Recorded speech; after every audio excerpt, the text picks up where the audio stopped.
Among the crowd of hungry monsters and clouds of dust, a guy is visible, his cloak is fluttering in the wind, and he himself fearlessly and unwaveringly stands in place, as if not noticing the evil creatures. This guy is an alchemist. He uses a technique that combines several things to create something new. It also allows him to use spatial storage. Knowing alchemy will solve any problem. And right now the guy confidently takes out several magic swords from his storage. Undoubtedly, they are created with the help of alchemy.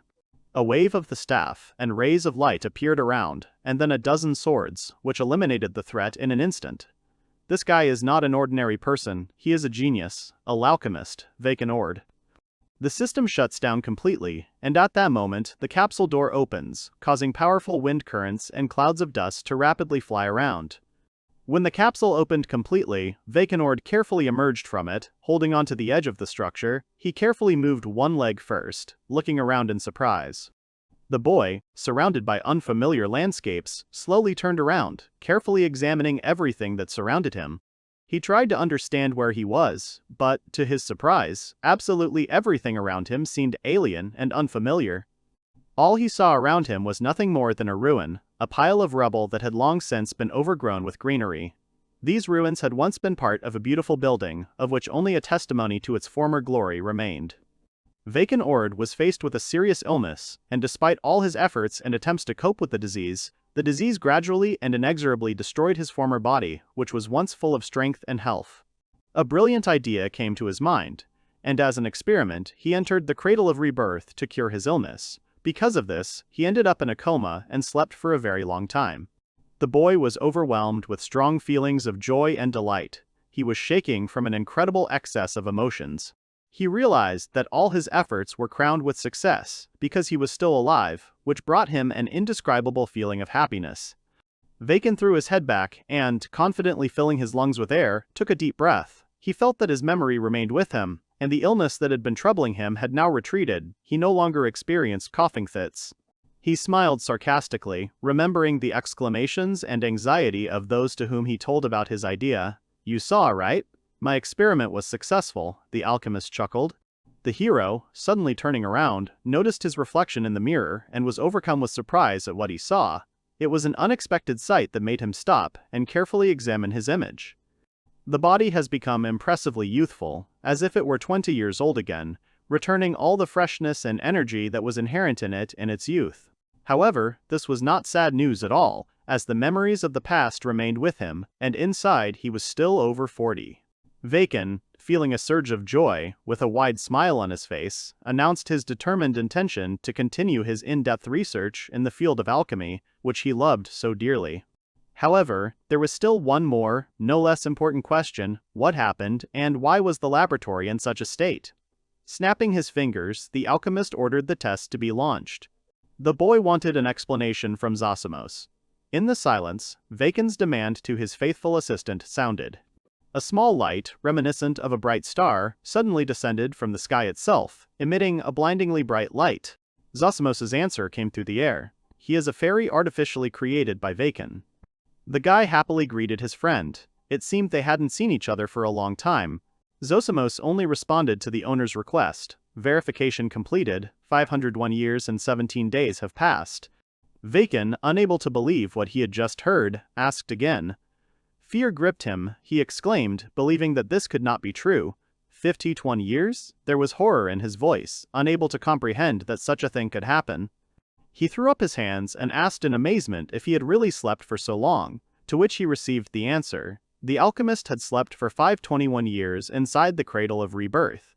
But what happened to the lab? Where is everyone? What happened to the Modus dynasty? There were many questions, but unfortunately, there were no immediate answers. It is necessary to check the archives, because Zosimos was in sleep mode. After checking the archives, the assistant reported that there was nothing left. The hero screamed in surprise. How could this be? The sages no longer function, so the data from the archive may be inaccurate. The hero wondered, what happened? War? Catastrophe? He needed to calm down. Zosimos advised him to write everything down. The hero sat down to write down everything that had just happened, and what he knew, about his rebirth, about how long he slept. Having calmed down a little and exhaled, Vayken Ordo realized that this was actually a very interesting situation. And indeed, All this was a simply amazingly curious thing for the alchemist. He even became enthusiastic. Not only did he manage to be reborn, he also found himself in another time. The hero and the fairy rejoiced. It was a success. So much time has passed, alchemy has probably developed to unprecedented heights. The alchemist reveled in what had happened. So many new and exciting things awaited him. As a researcher, he was very eager to look at the wonderful future. Now it was a completely different era. With great joy and excitement, he imagined in his mind exactly how different cities looked today. How the images of people filling the streets were changing around him, how the streets had changed and under the influence of time and new trends. It is impossible to be sure that the future has changed so much. The hero intended to check it personally and ordered the fairy to teleport him to the nearest city. Having opened his eyes, Vayken was already standing on a ledge from which the entire city could be seen. A completely ordinary city. Looking around the streets, the hero was perplexed. But how could this be? Zosimos, together with his master, looked around, flying briskly over the roofs of houses. Vayken, looking around in confusion, could not believe that 500 years had passed and the surrounding landscape remained almost unchanged. He always thought that the future would be completely different, but the reality turned out to be different. After some time, his assistant was able to gather some information from the archive. Even bits of information were very valuable to them now. They found themselves in a part of the country called the Kingdom of Jewry, namely in the city of Salwan. This country is already 200 years old, and it is ruled by a king with the help of an aristocracy, a classical monarchy. Such was the verdict of Zosimos. But the most important thing is that there was no information or mention of alchemists in this country. It seemed that they never lived or worked here, and their existence was completely erased from history. Vayken, with apparent calm, but at the same time clearly feeling a share of sadness and disappointment, exhaled, as if trying to release all the accumulated emotions and internal experiences. The alchemist indignantly shouted that this simply could not be. It was simply impossible to believe, despite the fairy's displeasure. Alchemy is capable of solving the most diverse problems of humanity. It is very important for man. It is used in different spheres. It simply cannot exist. The hero waved his hand at the fairy's objections and pointed out that it was not worth relying only on the archives, and that everything needed to be checked independently. Zosimos could only justify himself by saying that the sage's tower was controlled by someone strange. Vayken, walking along the streets of the city, looked around the surrounding area with curiosity. Everywhere he was surrounded by familiar buildings, people passing by, and the mundane scenes of everyday life. No matter how hard he tried, nothing he saw could catch his eye or hold his attention. He finally got to it, market, which was full of bright colors and pleasant aromas. On the counters lay fresh vegetables, fruits, and various baked goods. People were moving back and forth, each of them immersed in their own thoughts and affairs, discussing goods, choosing the best, or simply enjoying the atmosphere of this places. Suddenly, Vayken grabbed his stomach, which was growling from hunger. It was very uncomfortable and even a little painful. The alchemist, thinking about his affairs, only now realized that he had not eaten or drunk anything for 500 years. He urgently needs to find money to buy food, but the value of money has clearly changed a lot over the past 521 years, and it's hard to even guess how much he needs for food. Vayken turned around at the sound of the merchant's voice, which quite unexpectedly addressed him. The young man, dressed in a dark cloak, held a small jar filled with a shiny potion tightly in his hands. Convincing that it was a healing potion that could restore health and strength, he also had an antidote potion. Without hiding his joy, Vayken rushed at the seller with questions about whether he had made the potion himself and whether he was an alchemist. Having received an affirmative answer, he snatched the bottle from the young man in the cloak. The alchemist studied the vessel and its contents with concentration and attention. It seemed as if he was conducting a deep analysis, trying to understand the composition, taste, and aroma of the liquid inside without even opening the vessel itself. But the joy quickly turned to disappointment. It was just trash, not a potion. It contained the cheapest ingredients that could be found. The hero frowned. If he had cooked something so terrible, he would have forced himself to redo it 100 times. Although perhaps this merchant simply had a very small profit. His stomach betrayed him with a loud growl. Vayken had a lot of questions, but right now he was more worried about something else. The merchant advised him to go to the tavern across the street.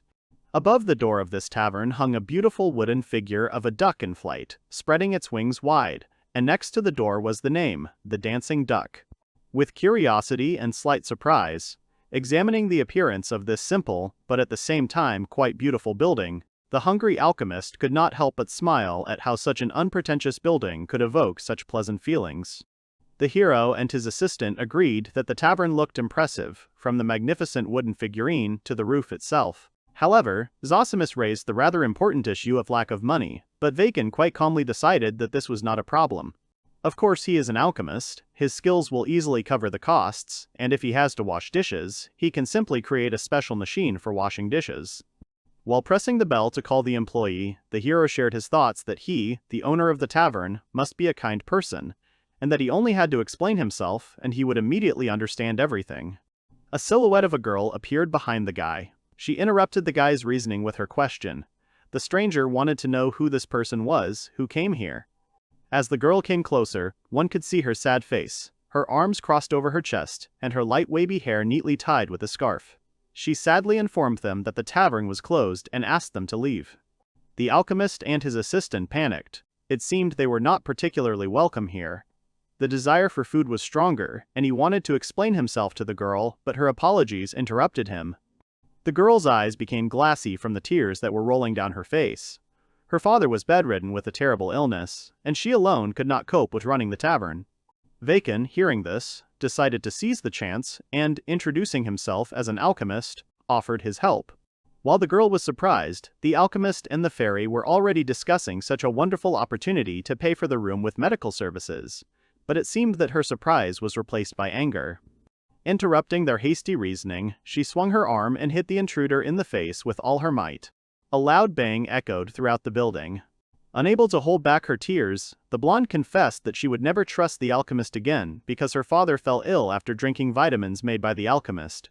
Vayken couldn't contain his surprise. He was eager to help the tavern owner and began to beg his daughter to let him in, though she was categorical. The hero did not give in. He was ready to offer his services even for free, but the girl did not give in to persuasion. How can one believe such sweet words? After the girl calmed down a little and put her thoughts in order, she decided to ask him a question. She was interested in him. She looked at him with curiosity and asked why he was so persistent in trying to help her father. Zosimus took matters into his own hands, and while he was saying that they liked the tavern and that it was clear at first glance that the owner was a very good man, his master only shook his head in agreement. The girl began to doubt. Vayken's assistant convinced the girl that the alchemist was very experienced, and at the same time asked the girl to introduce herself. Her name is Fiora, she is a waitress at this tavern. Zosimus also introduced himself and said that he was an artificial fairy created by his master, who put his knowledge into him. When he wanted to introduce his master, he simply walked past. It seemed he had already switched to alchemist mode, concentrating on the problem. The assistant introduced his master as Vayken Ordo when he was already entering the room with the sick man behind the girl. In the corner of a cozy, well-furnished room stood a bed with a sick man. He was carefully covered and did not move at all, as if he was already in another world.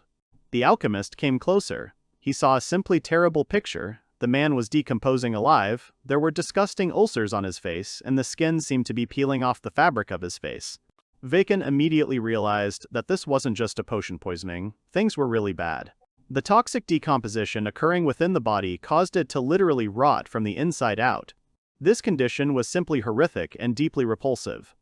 The man's daughter, unable to hold back her tears, told him that her father had fallen into a coma the day before, and that foul smell had immediately begun to fill the room. The situation was much worse than the alchemist had imagined. It's just outrageous, how incompetent, and one might even say an irresponsible alchemist did it. Besides the fact that they sell low-quality goods, their methods of treatment only make things worse. This can never be forgiven, and that is why Vayken was simply in terrible anger. This situation shocked him and made him very angry, causing a storm of emotions inside him. With a strong determination and the intention to make a change in the current situation, he raised his hand. As soon as he did so, it was enveloped in a soft and pleasant light, radiating warmth. The guy, who was confident in his abilities and his strength, was determined to focus and get the job done, as it was time to show everyone around him his true potential and talents. Without stopping his creation, he gave the order to the fairy to determine what had brought the patient to such a state. He waved his hand, drawing a strange symbol in the air with light, and at the same time insistently urged his assistant A. A minute later, an alchemical pot appeared in the room. It forms a small space inside, in which one can synthesize and replace conceptual information of various substances. Meanwhile, Zosimus found out that the cause of this condition was the improper preparation of a potion for fatigue and restoration of stamina. Vayken was furious. This is the main reason for the poisoning. Any amateur in alchemy knows how to prevent this. The worried girl turned to the alchemist, wondering if her father would be okay. However, the alchemist didn't seem to pay any attention to her words. He was completely immersed in his work. He continued to draw signs in the air. But now with both hands, his movements were clear and confident. He clearly understood what he was doing. The guy was surrounded by soft streams of wind, and 4 circles appeared at the level of his head. He, without losing the seriousness and concentration on his face, noted with obvious satisfaction that the girl very lucky in this situation. From all 4 circles appeared various ingredients for a potion, an unknown herb, a couple of bottles, and a pouch. The alchemist added that the girl should not worry about her father, because he was here and would help him. Throwing his head back a little, he enjoyed what he was doing.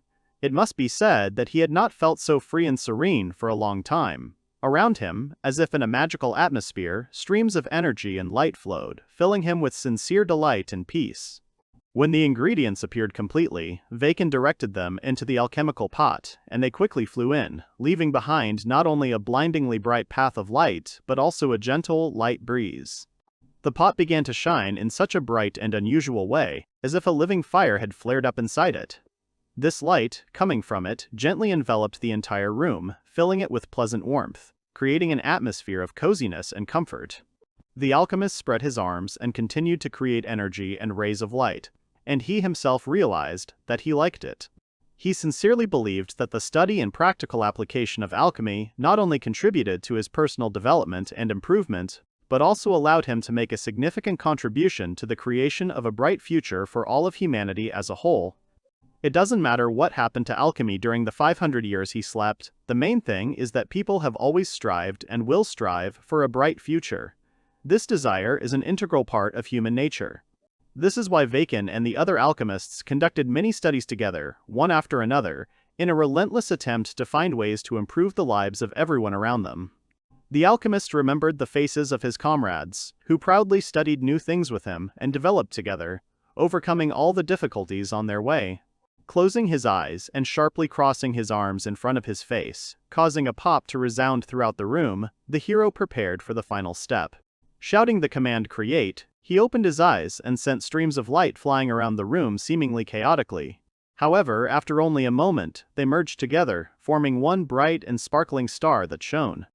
The light went out, and the alchemist was already holding Arunia's spiritual medicine in his hands. It allows one to alleviate the symptoms of poisoning with the potion, and starts the process of body regeneration. Having received the order to administer the medicinal potion, Zosimus began to absorb the potion from the open jar like a sponge. After which he flew up to the patient and began to circle above him, releasing the contents directly onto the bed. The medicine fell on the tavern owner like some kind of magic powder, glittering and reflecting the sun. You could see how the skin on the man's face immediately began to clear up, acquiring a healthier color. Zosimus finished his work and reported that the body would recover in a couple of hours. It was already clear that the medicine had helped, and a barely noticeable calm smile appeared on the man's face. Vayken turned to the girl and reassured her, now everything would definitely be fine with her father. Although the girl did not share his joy, she was confused, completely not understanding what had happened. The alchemist, pleased with the work he had done, smiled. This medicine would weaken the man greatly, but he would feel better, and therefore it was worth giving him another 2-3 days to rest. Taking advantage of the situation to his advantage, the guy asked to stay in the tavern for a while in order to observe the patient's condition. The assistant was worried that the girl might tell someone about the strange flying cube, since no one here clearly knows about artificial creatures. But it seems Fiora didn't even understand what it was. The young waitress burst into tears of happiness, and a warm and sincere smile appeared on her face. She didn't even know how to express her gratitude. Vayken looked at her and smiled warmly in response, because he was simply doing what he considered his duty as an alchemist. It was his calling and his duty to the people. The girl's eyes widened in surprise. It seemed she had imagined alchemists completely differently. A few days later, while Vayken was eating, he sighed heavily and, holding his fork to his mouth, began to talk about his powers. He probably hadn't fully returned to normal, and some of his strength had left him. Zosimos confirmed his master's reasoning. His characteristics had indeed clearly changed. His magical and intellectual abilities had clearly been reduced, as had his psychological age, and so he should be careful. The sad alchemist resigned himself to the fact that he had become weaker, and he would have to live with it. But suddenly his thoughts were interrupted by an elbow to the back. An energetic and cheerful tavern owner named Edgar, with a huge piece of juicy meat in his hands, with a smile on his face and sincere concern in his eyes, generously persuaded the young guy sitting at the table to eat more, because he was his debtor. Vayken awkwardly tried to refuse, because he had already eaten his fill, but Edgar was adamant. A young body needs to eat a lot. It seems that because the tavern had very tasty food, the guy gained about 5 kilograms. The owner of the dancing duck patted the guy on the shoulder and assured him that everything was free for him, but the alchemist carefully moved away and expressed his desire to pay for everything anyway. Edgar asked if Vayken was going to join the Adventurers Guild, since it was the easiest way for a traveler to make money, but the boy just looked at him in surprise. Who were adventurers? The tavern owner pointed to a tall building outside the window and said that it was a guild, and advised that I at least register there just in case. According to the archives, the Avantarusts are the closest thing to alchemists in this time. They probably also make money by any means necessary. Full of determination, the legendary alchemist who had slept for 500 years headed towards the majestic building, and the grateful Ophiuianta only waved her hand at him. The alchemist approached the bridge that led to the entrance to the guild. Banners hung on the building, and the guild itself had a watchtower and a beautifully decorated facade. Alchemy is not what it used to be, and now, a new threat is brewing. The first-generation alchemist was puzzled that he had slept for 521 years, was surrounded by a noisy crowd of rough men dressed in heavy armor. This armor only emphasized their physical strength. He always tried to live calmly and not provoke anyone, but as soon as he entered the guild he was surrounded by men clearly showing their disdain and aggression towards him. The lost Vayken, in a state of confusion and bewilderment, only raised his hands in a gesture of apology and, trying to clarify the situation, clarified what was wrong with him, why he caused such a reaction. Just an hour ago, the boy had walked across the bridge that led straight to the guild with full confidence and determination. He was eagerly awaiting what awaited him beyond these gates. He looked at it from the inside with admiration, and Zosimos, unable to contain his curiosity, also flew out to take a look around. There were beautiful candelabra hanging from the ceiling. The building itself had at least 2 floors. The first floor was filled with tables and benches, and the hall itself seemed to be filled with a variety of people. The adventurers, immersed in an atmosphere of joy, drank, ate, and chatted merrily. Drinks spilled on the floor, and pieces of food flew in all directions, but no one cared. Vayken was clearly anticipating and curious about the amazing and interesting things he would be able to see in this place. However, his thoughts were interrupted when he suddenly heard someone calling him. The stern warrior pointed his finger at the hero and said that this place was not suitable for small children like him. Of course, this could be expected, since he was being addressed by one of the veteran adventurers, Beowulf. Without losing his joy, Vayken told how he came from a distant land and was told to look for work here. Beowulf was not happy with this answer. He grinned and asked if this was the reason why he wanted to become an adventurer. The guy, without losing his kind smile, continued to look at the stern warrior. The latter's face, apparently, was twisted with bewilderment and anger, which made him look even more menacing. The warrior, without thinking for long, suddenly turned around and, pointing his finger towards the reception desk, gestured for the boy to follow him. The other adventurers laughed. Beowulf was babysitting the newbie again. It seemed he liked that. Completely ignoring the laughter, the veteran called Shirley to register the newbie. The pretty girl clapped her hands and expressed her joy at meeting Beowulf and the newcomer. Her name is Shirley, and she is the administrator of the Adventurers Guild. Shirley offered to let War join them, but he refused, intending to be an adventurer all his life, and then, placing a heavy hand on Vayken's shoulder, said that he would be one too. The administrator, with a warm and sincere smile on her face, warmly greeted the newcomer who had just joined their renowned Adventurers Guild. The alchemist awkwardly scratched his head and said that he had no idea who adventurers were or what they did. Realizing that he needed to clarify the matter, the alchemist asked for a more detailed explanation. Shirley and Beowulf exchanged silent glances, and at that moment it became obvious that his questions were not entirely appropriate and were causing concern. A couple of Vayken's new acquaintances were horrified. The veteran pointed a shaking finger at the alchemist, asking how he could come here knowing absolutely nothing about adventurers. The first-generation alchemist awkwardly made excuses. He was from a very remote place. While Beowulf was wondering where the guy was from, tribe or jungle, the administrator collected her thoughts and drew attention to herself by coughing deliberately. She was determined to explain everything. Adventurers is a term used to describe people who take on various quests given by the guild. They take on quests at their own discretion and receive rewards for them. That was the girl's explanation. Now it's all clear, they're just jacks of all trades. In the era of Vayken, it was alchemists who did this. While the boy was processing and digesting the information he had received, Beowulf pointed his finger at the task he was about to perform and advised the newcomer to watch and study in order to better understand. Beo chose the task of hunting a large and dangerous beast that was raging. The ad had a picture of this beast, and it really did make a very frightening impression. Vayken began to read. The beast threatened the locals and hunted in the western forest, but he did not have time to finish reading about the reward. The adventurer had already gathered for the mission with his team and assured that the newcomer did not need to count the reward due to him. Beowulf and his team would receive it all, and then they would go have fun. The alchemist was surprised. He didn't think that a whole group was going on a mission, but after thinking for a bit he decided to just choose another mission. Shirley decided to clarify what class Vayken was, a mage or a warrior. A confident and enthusiastic guy announced in a loud voice that he was Vayken Ordo, a great alchemist. Shirley looked at him in surprise, and the crowd of adventurers fell silent with great disdain. The air was filled with this stifling atmosphere. While the adventurers exhaled in irritation, Vayken had absolutely no idea what exactly was happening and what was causing such a strong reaction. The administrator awkwardly pulled out 3 announcements and said that these were the only tasks for alchemists. While the crowd began to laugh at Vayken, he was still confused. How could this be? Why so few? The more they talked, the more disappointed the alchemist became. The short-sighted adventurers were discussing who was even doing alchemy these days. Of course the guy wouldn't understand, probably because he was from distant lands.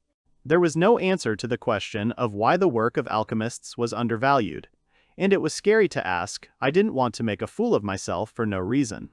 Having sorted through the ads, Vayken confidently handed Shirley one sheet. He intended to take on this particular order. The administrator warned him that fulfilling the order to create a potion that would facilitate healing could be quite difficult. However, she added that the newcomer has a whole week to figure out all the nuances.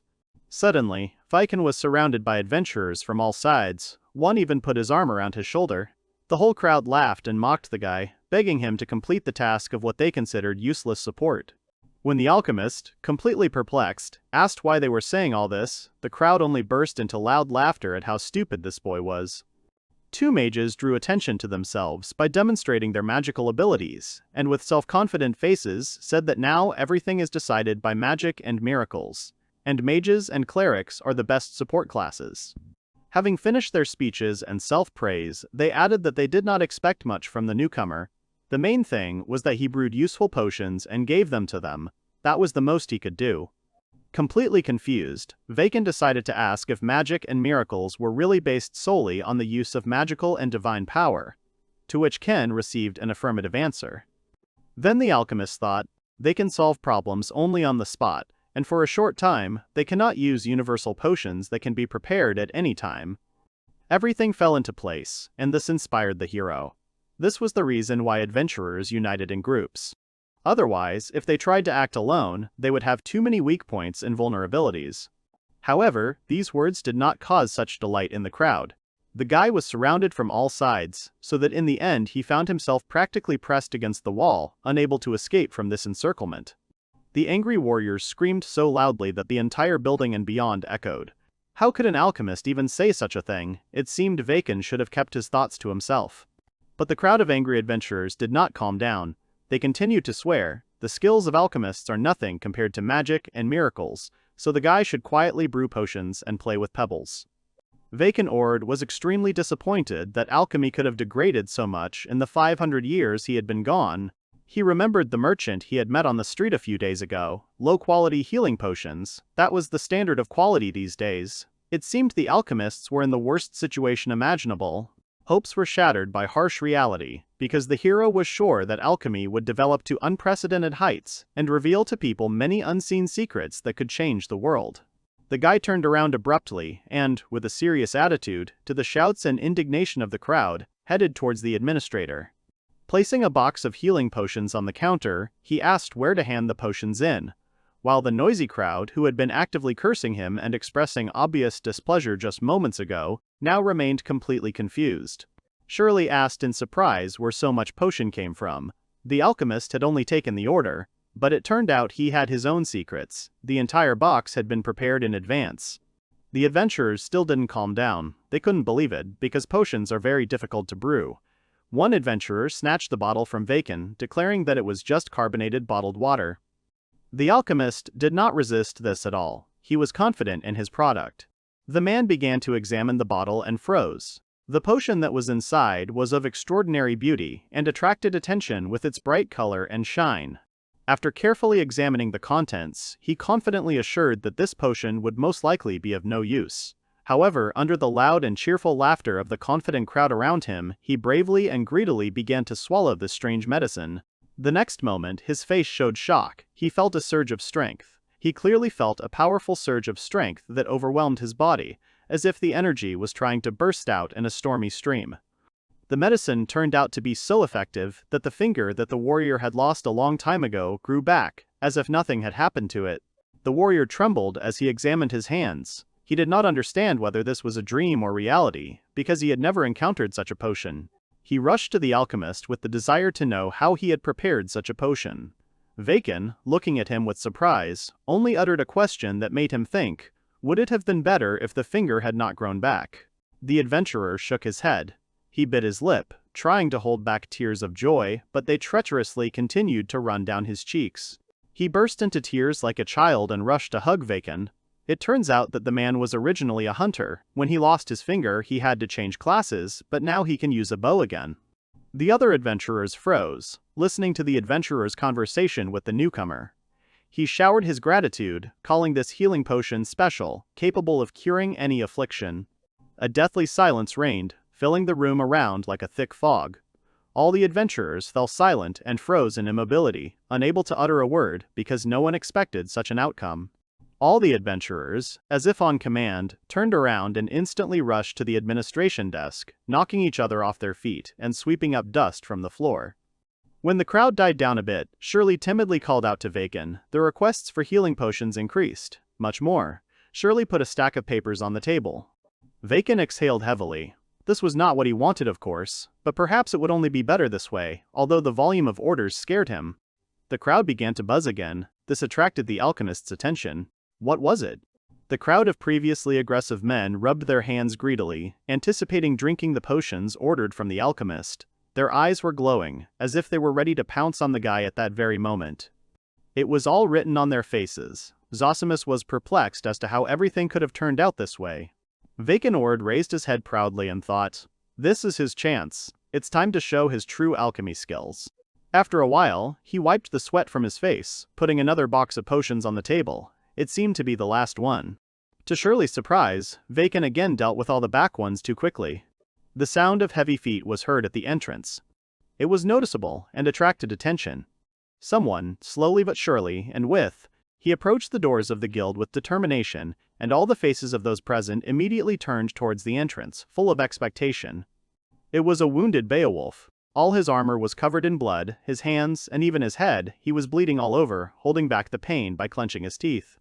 Worried and alarmed, Vayken, seeing Beo in such a state, immediately asked what exactly had happened to the war that had led him to such a terrible situation. The alchemist looked at Beowulf in surprise as he staggered into the guild. His every move betrayed his fatigue. He was bleeding all over, walking with a huge sword on his back. The newcomer was puzzled as to what had happened to the veteran adventurer. He could not imagine how it had happened. The man was striking in his courage, despite the fact that they had to flee from a beast that turned out to be much stronger than they thought. He intended to return to the battle after a short rest to help his comrades. Vayken took out one of the healing potions he had handed out to the entire guild today and handed it to Beowulf. Pleased with himself, the newly minted adventurer admitted that he had prepared the potion himself. The warrior drank the potion decisively, thinking that it certainly couldn't get any worse. However, the effect of this potion amazed him much more than he could have imagined. At that moment, he felt an instant and powerful surge of strength and energy that filled his entire body.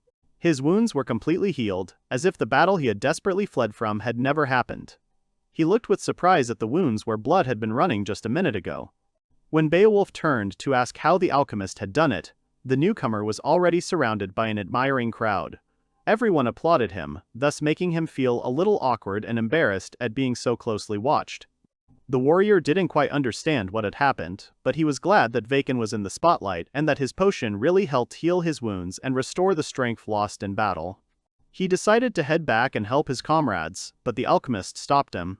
With an expression of insistence on his face, he extended a few bottles, offering him to take them with him, assuring him that they would prove very useful. The veteran accepted the help and left, waving his hand and promising that upon his return they would drink together in honor of the victory. Zosimos expressed hope that the warrior would cope with the monster. The assistant also reported the discovery of traces of the sage's tower, just in the direction of the western forest, where battles with monsters are currently taking place. Vayken Ordo was inspired. This is excellent news. The sage's tower can be used as a house and at the same time store his alchemical materials and tools there. When the guy was already confidently stomping towards the exit of the guild, Shirley stopped him, assuring the alchemist that he was not going anywhere. It was absolutely clear that Shirley was determined. She asked the frightened Vayken if he had read the license agreement of the guild he had recently joined. Having heard a negative answer, the administrator decided that it was time for her to explain in detail to the newly minted adventurer the key rules and regulations that apply in this place. The guild has a ranking system. From 10, the lowest, to 1, the highest. Tasks are given exclusively depending on the rank. Tasks can be taken strictly in accordance with the current rank. This ensures that members will receive tasks that match their skills and experience. Vayken was clearly upset to learn that he started at rank 10 and therefore couldn't go hunting for dangerous monsters with Beowulf's team. Besides, Shirley was sure that an alchemist had no place on the front lines. The administrator laid out a stack of orders, indicating that the guy could choose any of them, but not any other. The girl, smiling, took the top sheet of paper and, expressing interest in what was there, tried to attract the newcomer's attention. When Shirley realized that it didn't help, she carefully approached him from behind, poked him in the shoulder and whispered in his ear that if she drank from him, who knows, she might even fall in love. Obviously not expecting such pressure, the guy immediately rushed to the exit, running away from the threats and leaving behind the grinning girl. And while Shirley, pleased with herself, smiled slyly, wondering whether she had gone too far, Vayken had already run to the western forest. Despite all attempts to strongly persuade the alchemist, the girl's persuasion could not have the desired effect, and the guy ultimately, without hesitation, headed into the thick of the forest where the battle was taking place.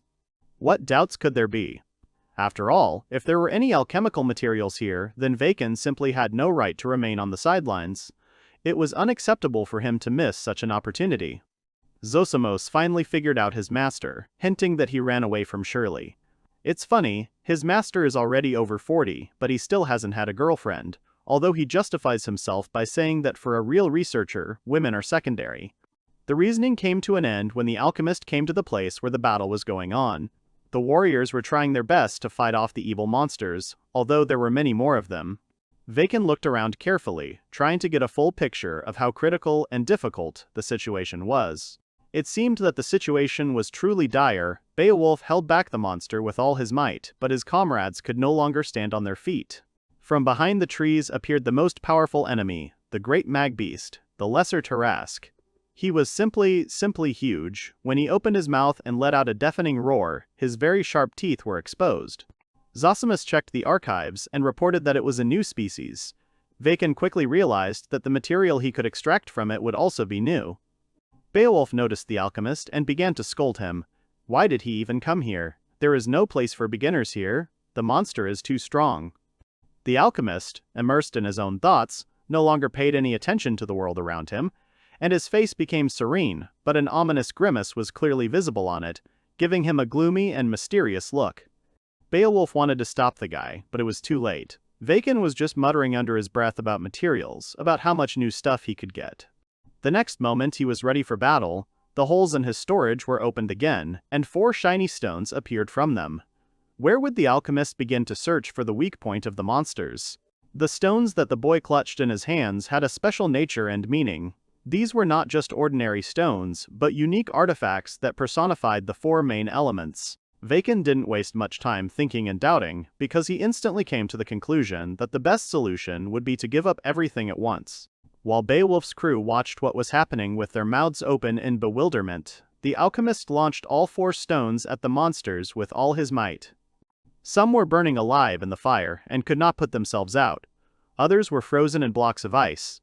Others were lifted into the air by the wind, like a tornado, and thrown back to the ground with a roar. And others were also not so lucky, they suffered from lightning strikes. The adventurers were at a loss as to what this was. It wasn't even magic, but the effect of objects. They had probably never encountered such power before. Vayken didn't even think about stopping. He continued throwing stones, which Beowulf and his team barely had time to dodge. Only when the entire clearing was strewn with the carcasses of defeated monsters did the alchemist finally stop, and the previously heard roar of pain from these creatures gradually died down, dissolving into the air.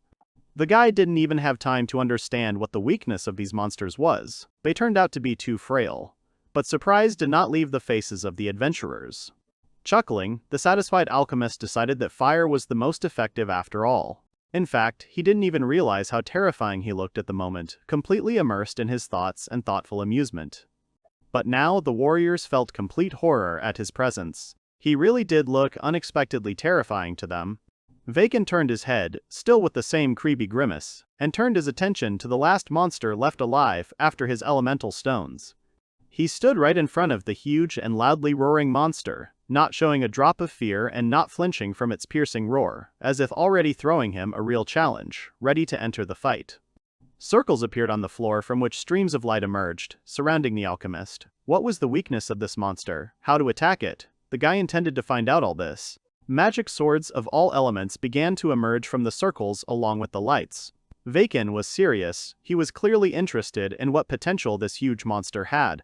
The next moment, the guy took out a magical instrument and a reliable weapon from his storage, the alchemist's staff. When he took it out, he immediately swung it and gave himself the command to begin. All the swords he took out instantly turned their points toward the monster, ready for a decisive blow. The next instant, they simultaneously began moving in the same direction at the speed of light. Dozens of swords fell upon the little Terrasque in an instant. The monster could only growl helplessly in pain. However, the monster turned out to be not so simple and still continued to stand confidently on its feet, suddenly becoming a source of surprise not only for the alchemist, who expected a greater effect from his actions, but also for the entire team of adventurers, who watched what was happening with bewilderment and shock. With one sharp jerk, Vayken cut off the head of the monster, which was the main one in this group and also the last remaining monster. The huge carcass and head fell to the ground with a terrible crash, drenching it with oozing blood. The monster was definitely defeated. The adventurers just sat there and watched everything that was happening with their mouths open. How could an alchemist do all this, and at such a young age? And the most terrible thing about all this was that the first generation of alchemists, 500 years ago, were engaged in collecting materials on their own, and not just sitting in laboratories over potions. And this monster became just another victim of one of the most dangerous alchemists, Vayken Ordo. A smile never left his face when, armed with a sharp knife, he carefully and greedily cut out the valuable and rare material he needed for his dangerous experiments. After some time, Vayken was already in the tavern, the Dancing Duck. Suddenly, a bag full of coins fell on the table with a clanking sound. The coins scattered across the table, creating even more noise. The alchemist looked up from his work and asked Beowulf what kind of money he had poured out, to which he received an answer. It was part of the reward for killing the lesser Terrasque, although the boy had only the materials he had collected. The adventurer shook his head. Sharing a well-deserved reward is one of the main rules of adventurers, and therefore he was not going to retreat. The warrior even made a deal with the administrator, telling him that Vayken was a temporary participant, although it was not his assignment. Having stopped objecting, the guy accepted the money, deciding to invest it in opening a laboratory. And while the guy was expressing gratitude to Beowulf for the funding, he became interested in what the alchemist was cooking. He was very happy with the question, and decided to demonstrate his creation. Vayken was inventing a stove that didn't require wood. He proudly presented his creation, which had 40 temperature settings, a fire protection system, and a heat-saving function. Beowulf had already begun to brush off the persistent stories of the guy who simply wanted to leave the personification of the wisdom of alchemists in this tavern when suddenly Theo came in. That's what Vayken called her. The girl smiled happily, folding her hands to her chest. She seemed to be inspired with joy when she saw this amazing invention. Seeing such a reaction, the alchemist pointed his hands at the stove and offered the girl to use his creation, expecting that she would rush to hug him as a sign of gratitude. It seems that Vayken miscalculated somewhere, because this joy was directed not at him and his creation, but at Beowulf. The girl approached him and asked what he had forgotten here.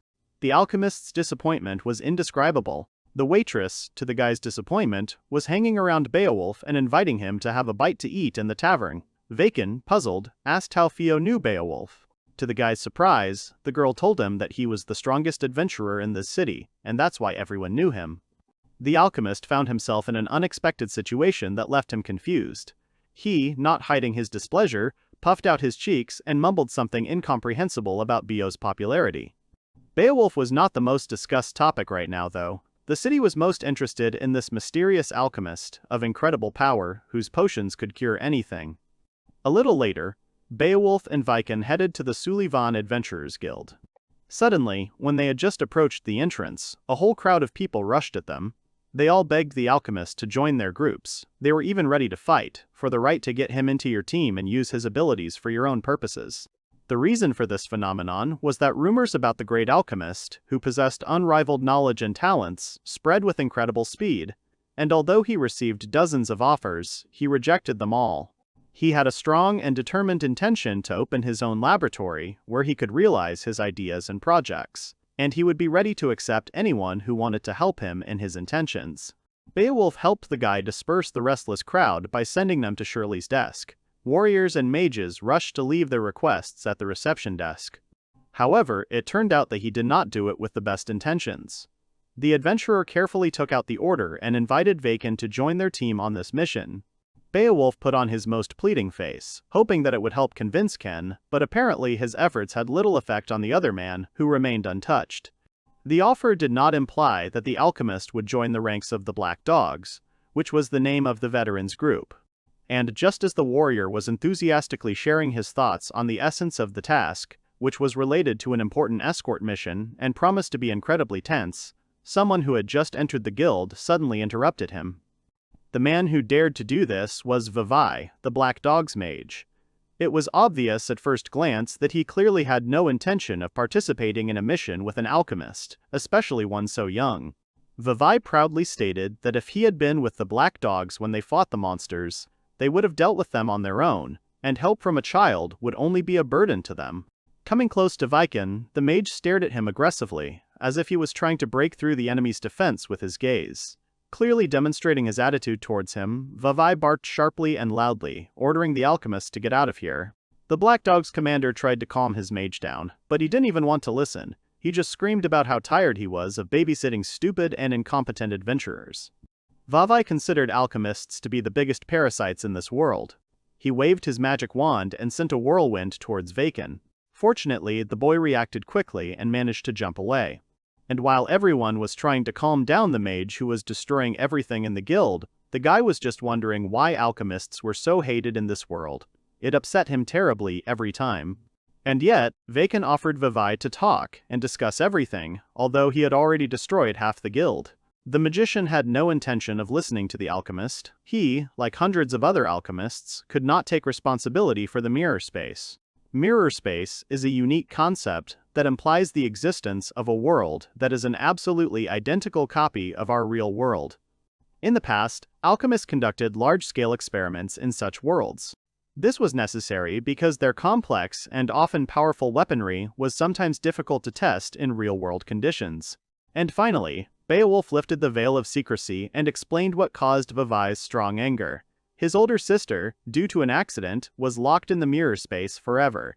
The mage confirmed his commander's words. They dragged his sister away when she was only slightly interested in the Magic Academy. They immediately began testing an artifact called Darby's Mirror on her. It seems that this artifact was disposed of about 500 years ago. How did it end up in this era again? Vavai only became more and more angry. His sister would never return and would remain there forever. but no alchemist was ready to take responsibility for this. The magician was already out of breath but did not even think of stopping. He swung at Vayken again to strike, continuing his speech about wanting to get rid of every alchemist. The guy just grabbed his hand tightly, trying to hold it to avoid further blows. Vayken, despite the heated passions and rage that literally emanated from his opponent, was amazingly calm and even smiled at Vavai, who was seething with anger. The alchemist decided that he definitely had to help him. The mage got even more furious about this. What could this boy do? Vavai spent his whole life becoming a mage just to find his sister. He learned that he needed the sacred bell of Fulcanelli to do this. The adventurers had only heard about such an invention, that it only exists in fairy tales. That is why Vavai was completely desperate. He understood that his little sister would remain there forever. If only he had this bell, he would definitely be able to bring his older sister back. The mage, overwhelmed with grief and despair, could no longer hold back his tears. He clutched his head, feeling his heart breaking, and while the other adventurers sympathized with their comrade, Vayken probably had something in mind. Smiling slyly, he reached into his pocket. It was from there that he took out the sacred bell of Fulcanelli and, smiling, handed it to Vavai. It seemed like a mockery, not a funny joke. The magician had been looking for a way to save his sister for so long, and then the boy did it so easily. He just took a bell out of his pocket which doesn't even exist in this world. The alchemist explained that it was indeed the sacred bell of the Fulcanelli. However, Vavai, along with the commander of the Black Dogs, only became angry at what they heard, perceiving the statement as a cruel joke, unacceptable in their serious situation. Then Vayken also took out a mirror, intending to demonstrate. To pull out those who got stuck and to deal with accidents, the sacred bell of Fulcanelli was created. When the theory of mirror space was first written, many different artifacts were created that did not work quite correctly, leading to accidents. As he prepared to use this mysterious artifact, Vayken exhaled deeply. A feeling of irritation and frustration was growing inside him as everything that was happening around him definitely caused him great upset. In his time, this bell was made on every corner. However, the Royal Academy, being one of the most prestigious higher education institutions, does raise questions as to why it is unable to solve such a seemingly simple problem. The guy went deeper into his thoughts, continuing to search for the girl in the mirror space with the help of the bell. He could not get rid of the obsessive thought about whether he would be able to revive alchemy in this world. The alchemist found her, he pulled her into this world, and the room was filled with a bright, blinding light coming from the mirror. The guy jerked his hand, trying with all his might to bring the girl closer to this world. In the bright light, the figure of a girl gradually began to emerge, as if floating out of the mirror, accompanied by this amazing and magnificent glow. When the girl flew into this world completely, the mirror broke into small, sharp pieces. These fragments flew around the room with a loud sound, creating sparkling flashes and giving the atmosphere even more mystery. There was a slight blush on the girl's face, and she seemed to be fast asleep. A light breeze that arose from the parts of the mirror flying in all directions slightly tousled her hair. No one in the room expected this. Only Vayken smiled confidently. He had done it again. The girl fell right on her rescuer, but he, fortunately, caught her successfully. Fortunately, he was prepared for such a development of events and managed to successfully catch her, thus preventing possible injuries and consequences from her fall. Vayken explains to the sopping Vavai that although he had saved his sister by finding her in the mirror world, she was now very weak and needed a week of rest, and then she would be able to live like before again. He handed the girl over to his sobbing brother. He couldn't believe that all this was really happening to him. He had long ago given up and was fixated only on revenge on everyone who, in his opinion, was guilty. Vavai could not contain his feelings, and continued to cry without stopping, as he was simply overwhelmed with joy that he was finally able to meet his dear and beloved older sister, whom he had not seen for so long. The crowd of adventurers watching from the sidelines were both touched and shocked by what was happening. What else could Vayken do? What would he surprise with next time? The magician, feeling the full weight of his actions, fell to his knees begging for forgiveness for his disrespect for the young alchemist. Even though he was over 40, he was profuse in gratitude and apologies. Vayken was pleased with the work done, and only smiled sympathetically at Vavai. Beowulf suddenly interrupted this very touching conversation with the news that they were leaving tomorrow for the mission he had spoken about earlier. A little later, the adventurers, tired from a hard day, were resting in the Dancing Duck. Theo was clearly displeased. She puffed out her cheeks in a childish, petulant gesture and glared at Vayken resentfully, as if she expected him to react to her displeasure. Ken tried to explain that Bio had forced him to go with them, but the girl just snorted and turned away. How could he deceive her? He had promised to go with her to the party tomorrow. One of the adventurers, observing this situation, burst into loud laughter. He had never seen Theo like this. Apparently she really liked the alchemist. The girl bit her lip in shame, but when Zosimo suggested that they retire, she could not stand it. The next day, already in the morning, the adventurers were standing on the street. They had finished all the preparations and were ready to begin the task. However, this idyll was interrupted by a shout from a man in glasses. It was a scientist from the Royal Academy, Gizar. He was actively dissatisfied and indignant about the fact that an alchemist took part in the expedition, which, in his opinion, was completely unacceptable. While Vayken was awkwardly scratching his head, Bayo persistently tried to convince the experienced scientist that the decision to take the alchemist with him would be very successful and that in the future he would not regret his choice. Gizar, his teeth clenched tightly with rage and indignation, growled with a sense of determination that he should not be taken for a stupid and naive child. He declared that alchemists were only vulgar pseudo-competitors for real scientists. The captain of the Cherpeniksov assured that they would not go without this guy, and in that case the scientist would be able to set off on the road alone, without their accompaniment. Zosimos poked his master's head cautiously. He wanted to warn him of his premonition that this mission would be dangerous, but that was precisely why Ken had agreed to go with Bio's team. This was a mission to escort Professor Gizar to the ossuary tower located in the ruins near the Dunatek River basin. After the rainy season, there are many monsters around the destination. The conditions are too unsuitable for exploration with a group of civilians. On the other hand, after the rainy season, there are many plants and seafood to be found there. Vayken thought he might find something useful there. The guy made an attempt to convince the scientist on his own that there was no reason for any worries or concerns. He insistently assured him that he would not interfere with his important research in the future. Gizar just waved his hand irritably. In his opinion, such obvious things did not need to be voiced. Some alchemist would not be able to interfere with his noble research. The disgruntled scientist reminded him, "Time is money, time to get to work," and trudged off to the cart. The alchemist breathed a sigh of relief, and Bio, patting him on the shoulder, headed after Gizar. The long-awaited journey finally started, and a group of several people enthusiastically set out. At this point, they have covered only a small part of the planned route. Ken was talking to his assistant. It had been a long time since they had traveled by cart. They had used the fast teleport too often. Sometimes it was worth just relaxing like that. The conversation was interrupted by a member of the Black Dogs, Oscar, jumping out of the cart. With a joyful smile on his face, he greeted Wayne and hoped that they would be able to work together and establish productive cooperation. The man decided to check with Ken if he would be okay with such a simple and informal address, since they were both members of the same guild. This implied that they were friends and comrades. Oscar's sister, Miss Cal, threatened her brother that he shouldn't relax. They were at work. Vavai, on the contrary, told the alchemist to relax a little. He was with the Black Dogs. But Miss Cal was right. Zosimos told his master that a group was approaching from the right side of the road. Ken immediately informed the Black Dogs about this, but they did not turn off the road. Just a few minutes later, the horse-drawn carriage was surrounded on all sides by armed bandits who acted quickly and in a coordinated manner. The demand they made was quite standard for people of their world who lived their way of life. They were looking for something truly valuable and meaningful, while threatening immediate death to everyone in the carriage, without exception. The scientist, overcome with fear and confusion, quickly found shelter behind the backs of the brave adventurers, who were clearly dissatisfied and outraged by the unexpected meeting. While the bandits, full of evil delight, cackled and laughed, the Black Dog team quickly climbed out of the cart. They immediately lined up ready to repel any threat and protect Gizar. While the scientist was panicking, Beale was already thinking about battle tactics. He turned to Vayken and offered to take on two of them, but the alchemist was lost in his thoughts again, completely ignoring the others.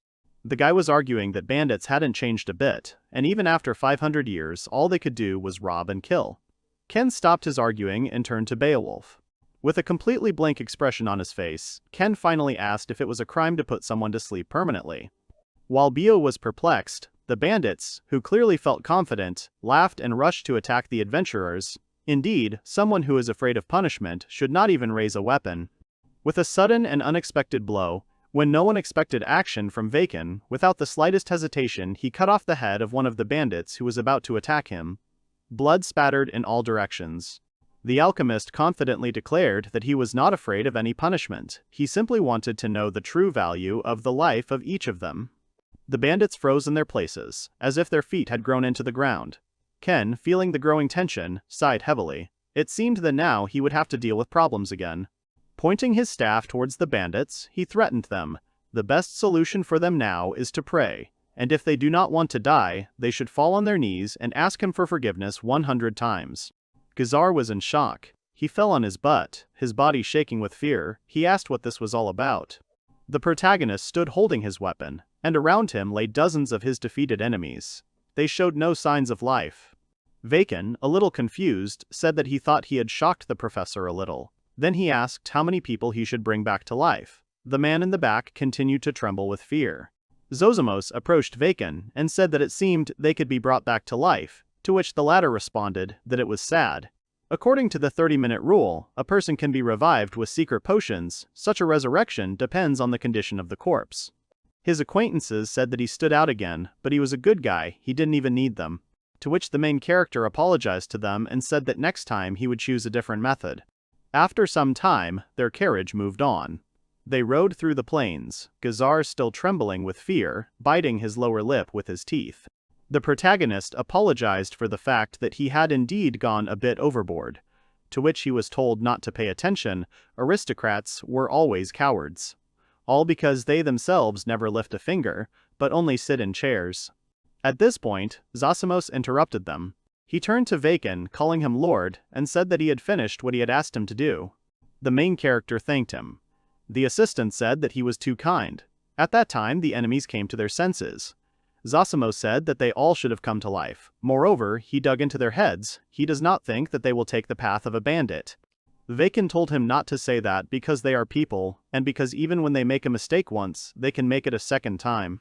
The protagonist thought about how, in his era, people started wars over and over again.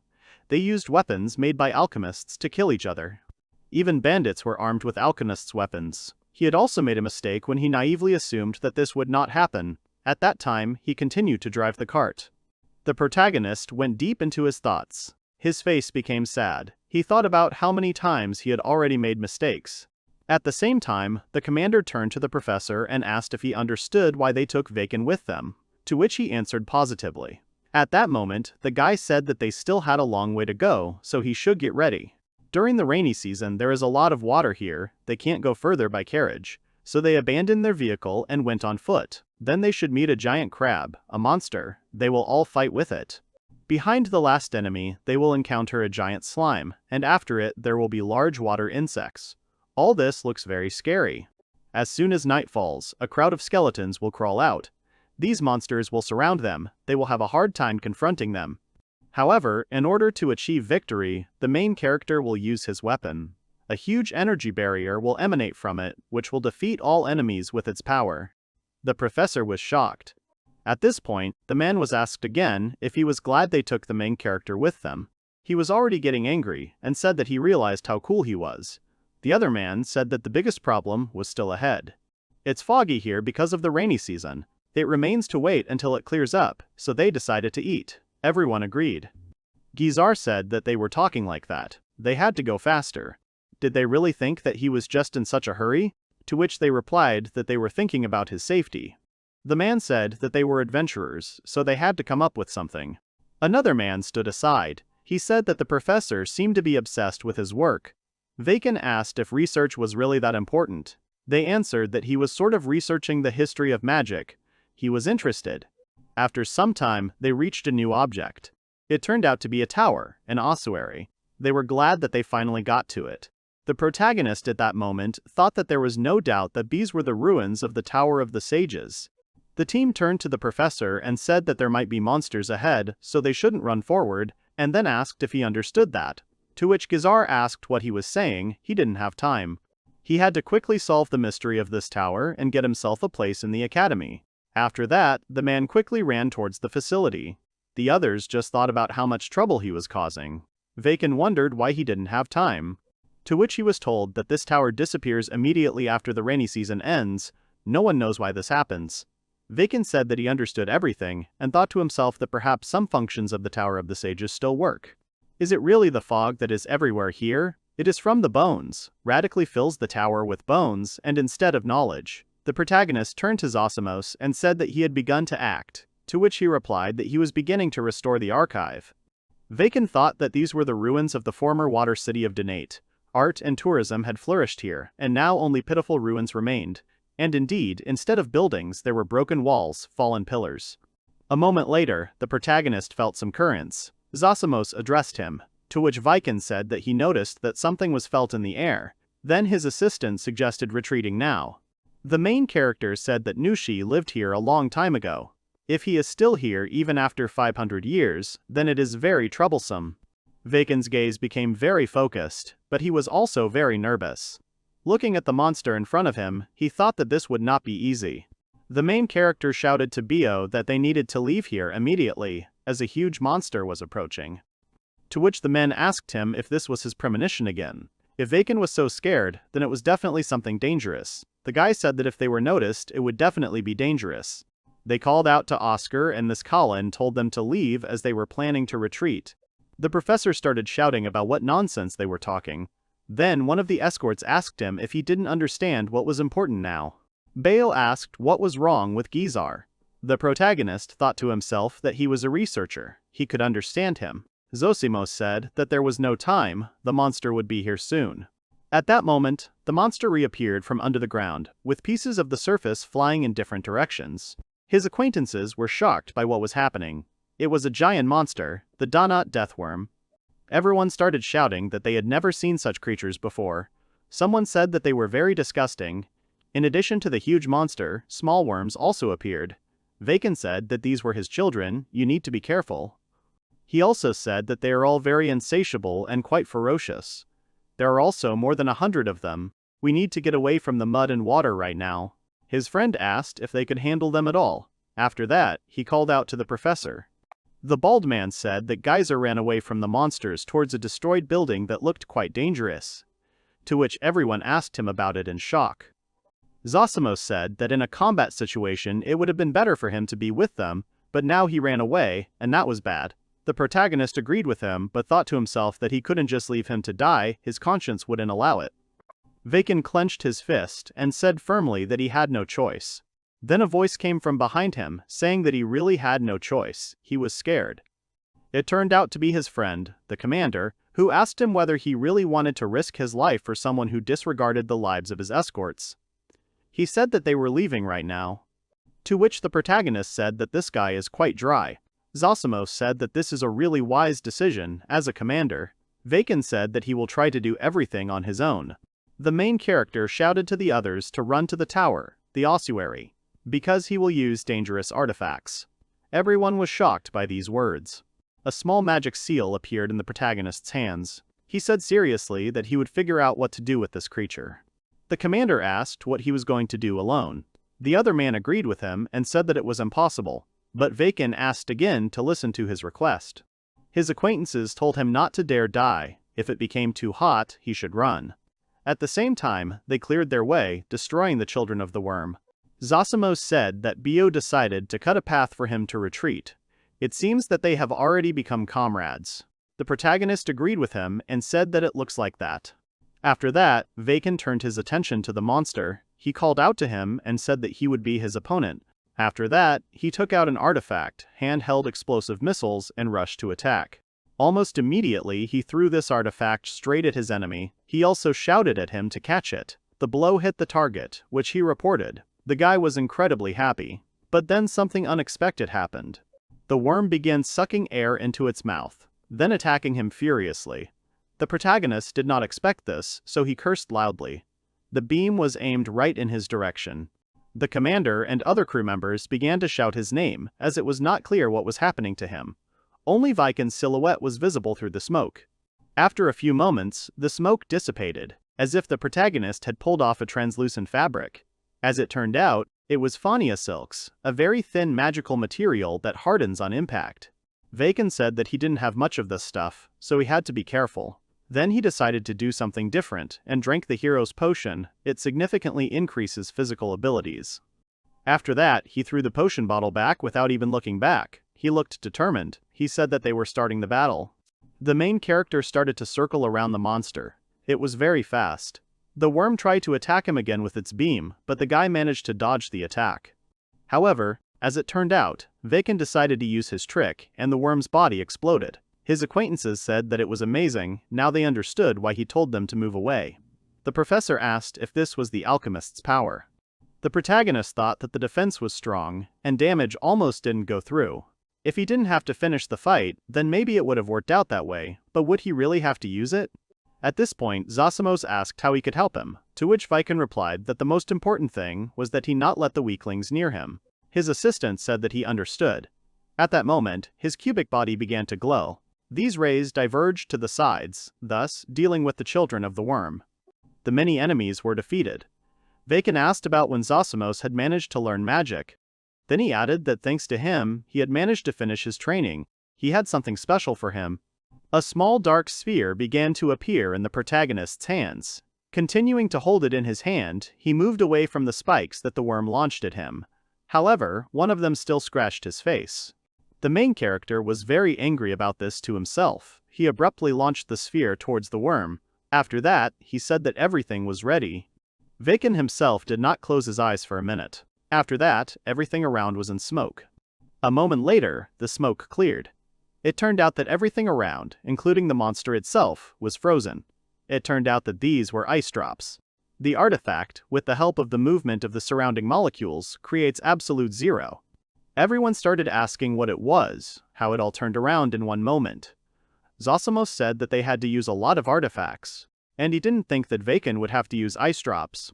To which the main character closed his eyes, took out his weapon, and said that nothing could be done. The enemy was serious.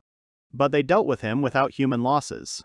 Vayken then launched his staff straight towards the worm. It hit its body, causing it to shatter into tiny pieces. All the men were shocked by what he had done. The broken worm began to fall to the ground in pieces, breaking even more. The main character stood among these blocks. Vayken had a big smile on his face, and it was red. He had a magic stone in his hands. He said that the magic stone they would get from the worm could be worth much more than the one in his hand. He had a desire to create. It was as if the whole world was painted in bright colors at that moment. The professor addressed him by name. The protagonist turned towards him and joyfully said that he was alive, to which the man replied that alchemists were really capable of such a thing. In response to his words, Vayken said that this is not a competition of what is better and what is worse. They, alchemists, are also capable of many things. To which the professor, with a smile on his face, happily said that he had opened his eyes, after which he thanked him for it. The others were shocked by his words. It was unexpected. Gazar looked at the frozen sculptures and said that the demon king Talos, who had achieved all the deep secrets of magic, did not think that he would be able to see it. The protagonist realized that an unknown name had surfaced. Although, in fact, it sounds quite familiar. He just doesn't remember it because it was 500 years ago.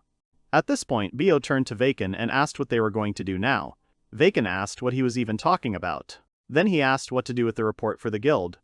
To this, the main character said that everything was very bad.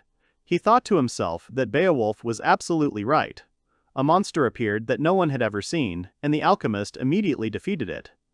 Vayken thought that when they found out about this, he would probably receive a summons to appear in the royal capital.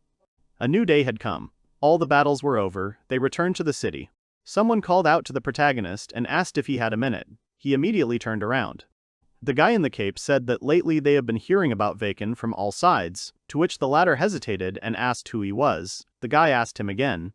Then he said with a slight grin on his face that his name was Terrasque. He, unlike him, was a simple alchemist. The protagonist remembered his previous encounters with this guy. Then he said that he just had moose, the cheapest ingredients that can be found. He felt uncomfortable with these memories. Vayken said that he got his job because of him, so he thanked him for that time. Then Terrasque said that now everyone is talking about him. The guy smiled very slyly and said that he just wanted to ask questions to their new rising star. Then the main character asked him again what questions exactly. Terrasque's look immediately changed. Terrasque extended his hand to him and asked him how he saw this world. Vayken was taken aback by his words and did not know what to answer. The protagonist said that he did not understand the meaning of this question. Then Terrasque said that he was simply interested in knowing the alchemist's opinion. Vayken thought that as an alchemist like himself, he was sad to see how they were treated. The alchemical culture had died, and magic had begun to flourish. As an alchemist, he couldn't say he liked it. However, the main character doesn't like the way he looks at him, and, in general, he is too close to him.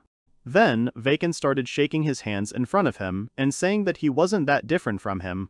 He was just doing the best he could. Terrasque was surprised by his words. After that, the guy asked if he really wanted to say that he had no complaints. To which the main character confirmed his words and said that everything was fine. Terrasque smiled at him sweetly. Vayken thought to himself that he hadn't convinced him yet. Out loud he said that the alchemists always do only one thing.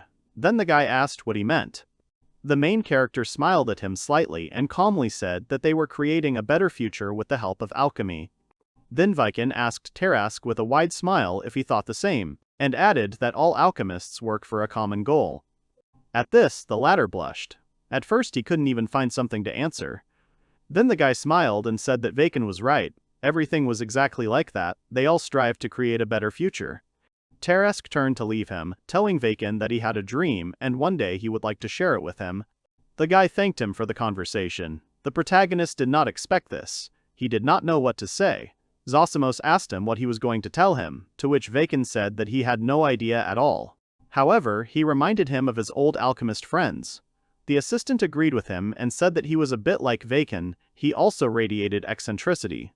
To which the latter said that it was rude, they cannot be put in the same row. After some time, the main character held an envelope in his hands. His face was very surprised. He asked if he had really received an invitation. To which Sweet Shirley and the guild confirmed his words, and said that this invitation was from His Majesty and the Royal Academy of Sciences. To this, the main character made an indifferent face and said that he was not interested in it, after which he asked to throw it away. The girl said that it was impossible. She continued speaking and said that one cannot refuse the king's invitation. To which he asked her that he was a simple petty adventurer, so he did not understand what they wanted from him. To which Shirley explained that she doubted that a simple little adventurer could defeat a legendary monster that had not appeared since the founding of the country, which is why he had received the invitation. Vayken simply sighed. At this time, he was surrounded by other adventurers, who said that they had all heard that he had really accomplished another feat, that he had even been invited to the capital. It was such a privilege to receive an audience with the king. Zosimos said that everything looked as if that professor had told about him in the capital, to which Vayken remembered his face and agreed with his assistant. Then he turned to Shirley again and said that he really wasn't interested in visiting the capital, so could he decline the offer. She said that he couldn't do that, so they would pay for his carriage and hotel in the capital. The girl also said that if he talked too much, they could give him a carriage with iron bars. To which Vayken said that this is how criminals are transported. He realized that it was useless to argue. He then asked Shirley again if the invitation extended to anyone who came with him. She replied that accommodation would be paid for anyone he took with him, and bodyguards could be paid for. After some time, the protagonist came out into the city. He looked very thoughtful. Zosimos asked him what he had in mind. To which Vayken smiled and said that he would use this situation to go on a trip with Theo. He had broken his promise recently to go to the party. Zosimos said that it was very tricky. To which the main character said that there was one problem. The assistant immediately looked at him, as if mentally asking him a question. The protagonist explained that he had never invited a girl on an adventure before. To which Zosimos said that he was a virgin. Vayken ignored his words and said that he had an idea. He showed his assistant the perfect plan, in which he would persuade the girl to go on a trip with him in 6 steps. And the first of them was to create a good atmosphere. At the same time, Vayken was very enthusiastic about his idea. The protagonist thought that all this would be natural and not at all strange. This is definitely the perfect plan. After some time, the protagonist reached Theo. The latter smiled sweetly at him, called him by name, and then wanted to rejoice at his return, but her speech suddenly stopped. Vayken jumped up to her, took her by the shoulders, and then abruptly told her that they needed to go on a trip, together. The girl was shocked by his words. She simply asked him again. To which the main character after some time screamed, grabbed his head, and then cursed, since his perfect plan had failed. Zosimos also confirmed his words and said that it was a complete failure. Theo stood and did not understand what was happening. However, after a few days, they set off on a journey together. The girl was very happy. She called out to him and told him that there was a hot spring in the next town. The main character asked her with a smile whether this was really so, after which he suggested stopping there and buying some materials for alchemy. Zosimos turned to him and said that somehow they were enjoying the trip to the capital. To which the latter replied that he was indeed glad. Then he remembered the reaction of Theo and her father. Vayken said that Edgar had given his permission, so he was grateful to him, and then added that perhaps he should thank the king for receiving this invitation. The protagonist exhaled. Zosimos said that an invitation from King Salieri 500 years ago would have been a complete disaster. Vayken immediately remembered the past. When he was invited to meet the king of his time, he was filled with pride. However, in the end, only money and politics were discussed there. The king turned out to be a boring man who only offended him with his plans for alchemy. The aristocrats around him were exactly the same. They saw alchemy as a means to their own low ends. The protagonist remembered his feelings then. At that moment, he felt only disgust. He still remembers it clearly. At that moment, Theo called out to him. She asked if he was listening to her. Then she added, "The hot springs of beauty. These are the hot springs of beauty." To which he replied that he, of course, listens to her. The girl continued and said that even the appearance becomes better when you go down in them. If she dives in there, she will attract so many clients. The main character looked ahead and said with a smile on his face that Theo was already very cute. The girl was shocked by his words. In his mind, Vayken thought about how women instinctively strive for beauty. 500 years ago, there were a lot of orders for beauty serums and potions. Maybe he should make some for Theo too. The latter blushed with embarrassment at this point. The protagonist asked her if she was seasick. Then he added that it was strange, since the potion he had prepared for her should not lose its effect for another day. Theo smiled and said that everything was fine. She thought her heart would jump out when he complimented her. To which he said that if she needed more potion, he could give it to her in about 30 minutes, but he still didn't recommend it. Zosimos flew up to the girl and told her to forgive her master's stupid insensitivity. To which she laughed and said that it was still like Ken. The assistant flew closer to the main character and said that she should know that he would not just compliment the girl in a new place like that. The main character resolutely said that he was telling only the truth. Theo is really very cute and could well become a model. Then Zosimos asked him what he meant by the word cute. He replied that he had no clear criteria for defining female beauty. What is important to him is an expressive face, cherry-colored lips, a gentle look, brown eyes, hair that is like sunbeams. The protagonist has a lot more to say, but everything he likes may depend on the person himself. Of course, considering that it is Theo, he may indeed be biased. Vayken said that he was really attracted to her, so he couldn't judge objectively. Then he scratched his chin. A gentle smile appeared on his face. He said that if he says Theo is cute, then she is cute. The protagonist continued to ponder this question. It was clear that he approached it seriously. At this point, Theo said that he might not continue, while her face was very red from embarrassment. Vayken looked at her without turning his head. At first, the girl sat quietly. Then she covered her face with her hands. He also turned his gaze to the road in front of him. And then it dawned on him that he had said all this right in front of Theo. At that moment, Zosimos thanked him for the detailed explanation. The guy immediately began to blush and try to justify himself to her. The girl looked at him hurt and asked if he had really lied. He looked at her in shock. Then Vayken turned away from her and said no. He added that it was too honest, so he asked her to forget half of it, to which she replied that she would not do that. She folded her hands in front of her face and, shyly, said that she was glad that he had opened up to her about his feelings. The protagonist continued to be confused. A week passed. Zosimos informed him that they would soon arrive in the capital, so they needed to get ready. They reached the royal capital of Jewry. Theo said that it was beautiful here. The whole city was glowing. She immediately suggested enjoying the capital and going shopping, to which the parent asked her about the king. Then Vayken grabbed her hand and with a smile on his face said that there were no problems. He was in no hurry to get involved in politics. And the king hardly had time to meet with some alchemist. Theo tried to argue with him and say that this was an audience with the king, to which he replied that he didn't care. At that moment, the guards called him by name and asked him his name. The man greeted him and then said that they would escort him as his majesty was already waiting for him. Vayken was upset by these words and Theo wished him luck. After some time they reached the castle. The main character was escorted into the hall. The king of the kingdom of Juri, Giannis III, and his subordinates were already there. Vayken greeted him and said that he had arrived as soon as he had finished his work. He said that he was an alchemist and his name was Vayken Ordo, to which one of the men in glasses said that it was disrespectful to open one's mouth without permission, to which Vayken thought that introducing oneself used to be good manners. He apologized out loud and asked to start over.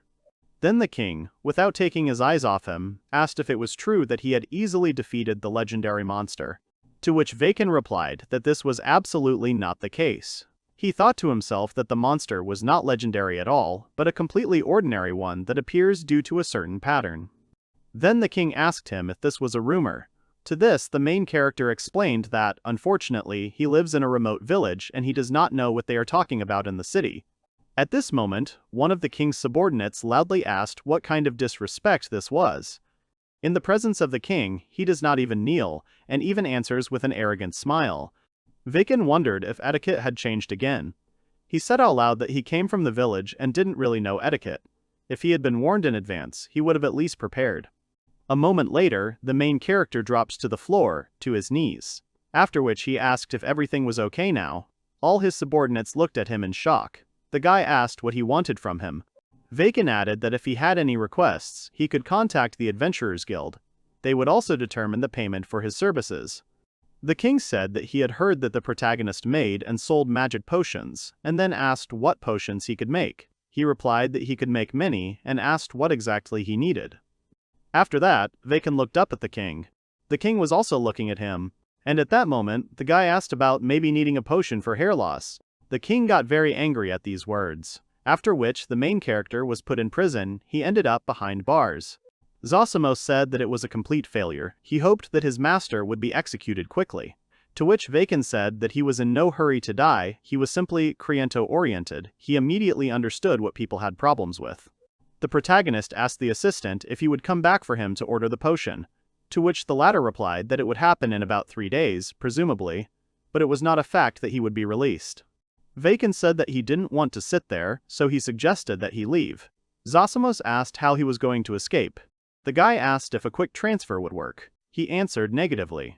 The assistant said that they could make a fuss, because he was going to escape from prison, to which Vayken said that there would be little good in this. After which, he suggested approaching the problem positively. A glowing object appeared in his hands. The main character said that they would create a potion against hair loss for the king. Then he would definitely forgive him. To which Zosimos said that this was a rather mature answer. He thought that he wanted to kill everyone and run away. The guy was outraged by these words. Vayken added that he felt like it wasn't just his hair that was bothering him, he was pretty tired. Zosimos said that in this primitive age, there are no artificial fairies, no wonder he was so tired. The main character said that in their time, everyone had their own artificial fairy. The assistant agreed with him and said that people's lives were better. Then Vayken offered to make the king an artificial fairy, to which Zosimos said that isn't that an excessive service, he thinks that the potion will be enough. To which the guy agreed. After that, he began the process of creation. First, the main character closed his eyes and folded his hands in front of his face. Then he suddenly opened his eyes and said that everything should be cooked. After some time, the potion was ready. Zosimos said that this was excellent news, as expected from such a master. The latter asked whether he praised him or criticized him. He also added that a couple of artifacts needed to be made. At that moment, a soldier passed by. He noticed that the main character was using magic. He asked him what he was doing. The man asked what the device was and where he got it, to which the boy replied that he wanted to give the king a gift as an apology and then asked him to help him pass it on to him. The soldier asked how he opened the door. Vayken said that the lock was primitive, that even any monkey could open it. He poured liquid metal into it and it broke. Then he asked the soldier if he would take him to the king. Then the man raised his weapon and said angrily that it was his job to stop him. The protagonist said that he thought so. At that moment, Vayken used one of his artifacts, which he threw directly onto the soldier's body. After that, he activated it. At first, the man didn't understand what was happening. Some kind of unclear substance appeared on his equipment. Then his armor began to oxidize. A few seconds later, the man's body seemed to be naked. He looked at it in surprise and asked what it was. The protagonist did not react to it at all. He turned to Zosimos and said that with this they would easily get to the king. The assistant asked if this was really why he got this artifact. This stuff was called mucus preparation number 18. 500 years ago, this stuff was very popular. Once you throw it, the slime immediately begins to multiply. It melts only the outer clothing, leaving the target naked. In addition, the slime stimulates specific points. Pranks were made with it. Quite quickly, we had to somehow regulate its use. At this point, the attacked soldier again asked what it was, and then asked to take it off him. To which the main character turned to him and said that he wouldn't die from this, so he shouldn't worry, he'd just be left without clothes and armor. Zosimos at this point said that if they had artificial fairies, they would easily free them, but they don't. Vayken said that they just need to move on. The main character was walking through the corridors of the castle when he came across a bunch of soldiers. They said that they had finally reached him and needed to call for help. After a while, Vayken was surrounded by soldiers. They formed a fairly tight circle, and they pointed their weapons in his direction. The guy was a little surprised by this. Zosimos asked him what they were going to do, fight, to which he replied that there was no need to do that. He had created a pile of slime with a reserve, because he was sure that he would not pass unnoticed. The main character stood calmly, and at that moment some of the soldiers decided to pounce on him. Then he took out several vials with the drug from mucus number 18 and threw them at them. At first, the soldiers seemed to ignore it, but after Vayken activated the potions, they enveloped the men's armor. They were surprised. Gradually, the armor and outer garments began to dissolve. They asked what it was. The men continued to moan and make some unintelligible sounds.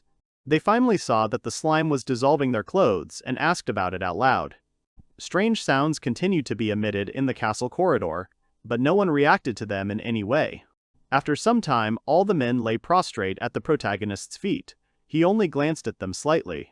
Suddenly, Vayken scratched his cheek. He began to get nervous. He also said that it looked somehow not very good. The assistant agreed with him. After that, the main character turned away and said that he didn't want to look at wet men. Zosimos said that he was once again convinced that he had no heart. The guy said that this was the best of the illegal artifacts. The assistant said that in that case he could simply use an artifact that changes appearance, to which Vayken said that he had not thought of it. At that moment, a girl attacked him. He barely managed to escape the attack. The stranger tried to hit him several times, but he succeeded each time, from the attack. After that, he landed on the floor. The main character thought to himself that she was fast, different from the rest of the guards. He thought that this was someone strong.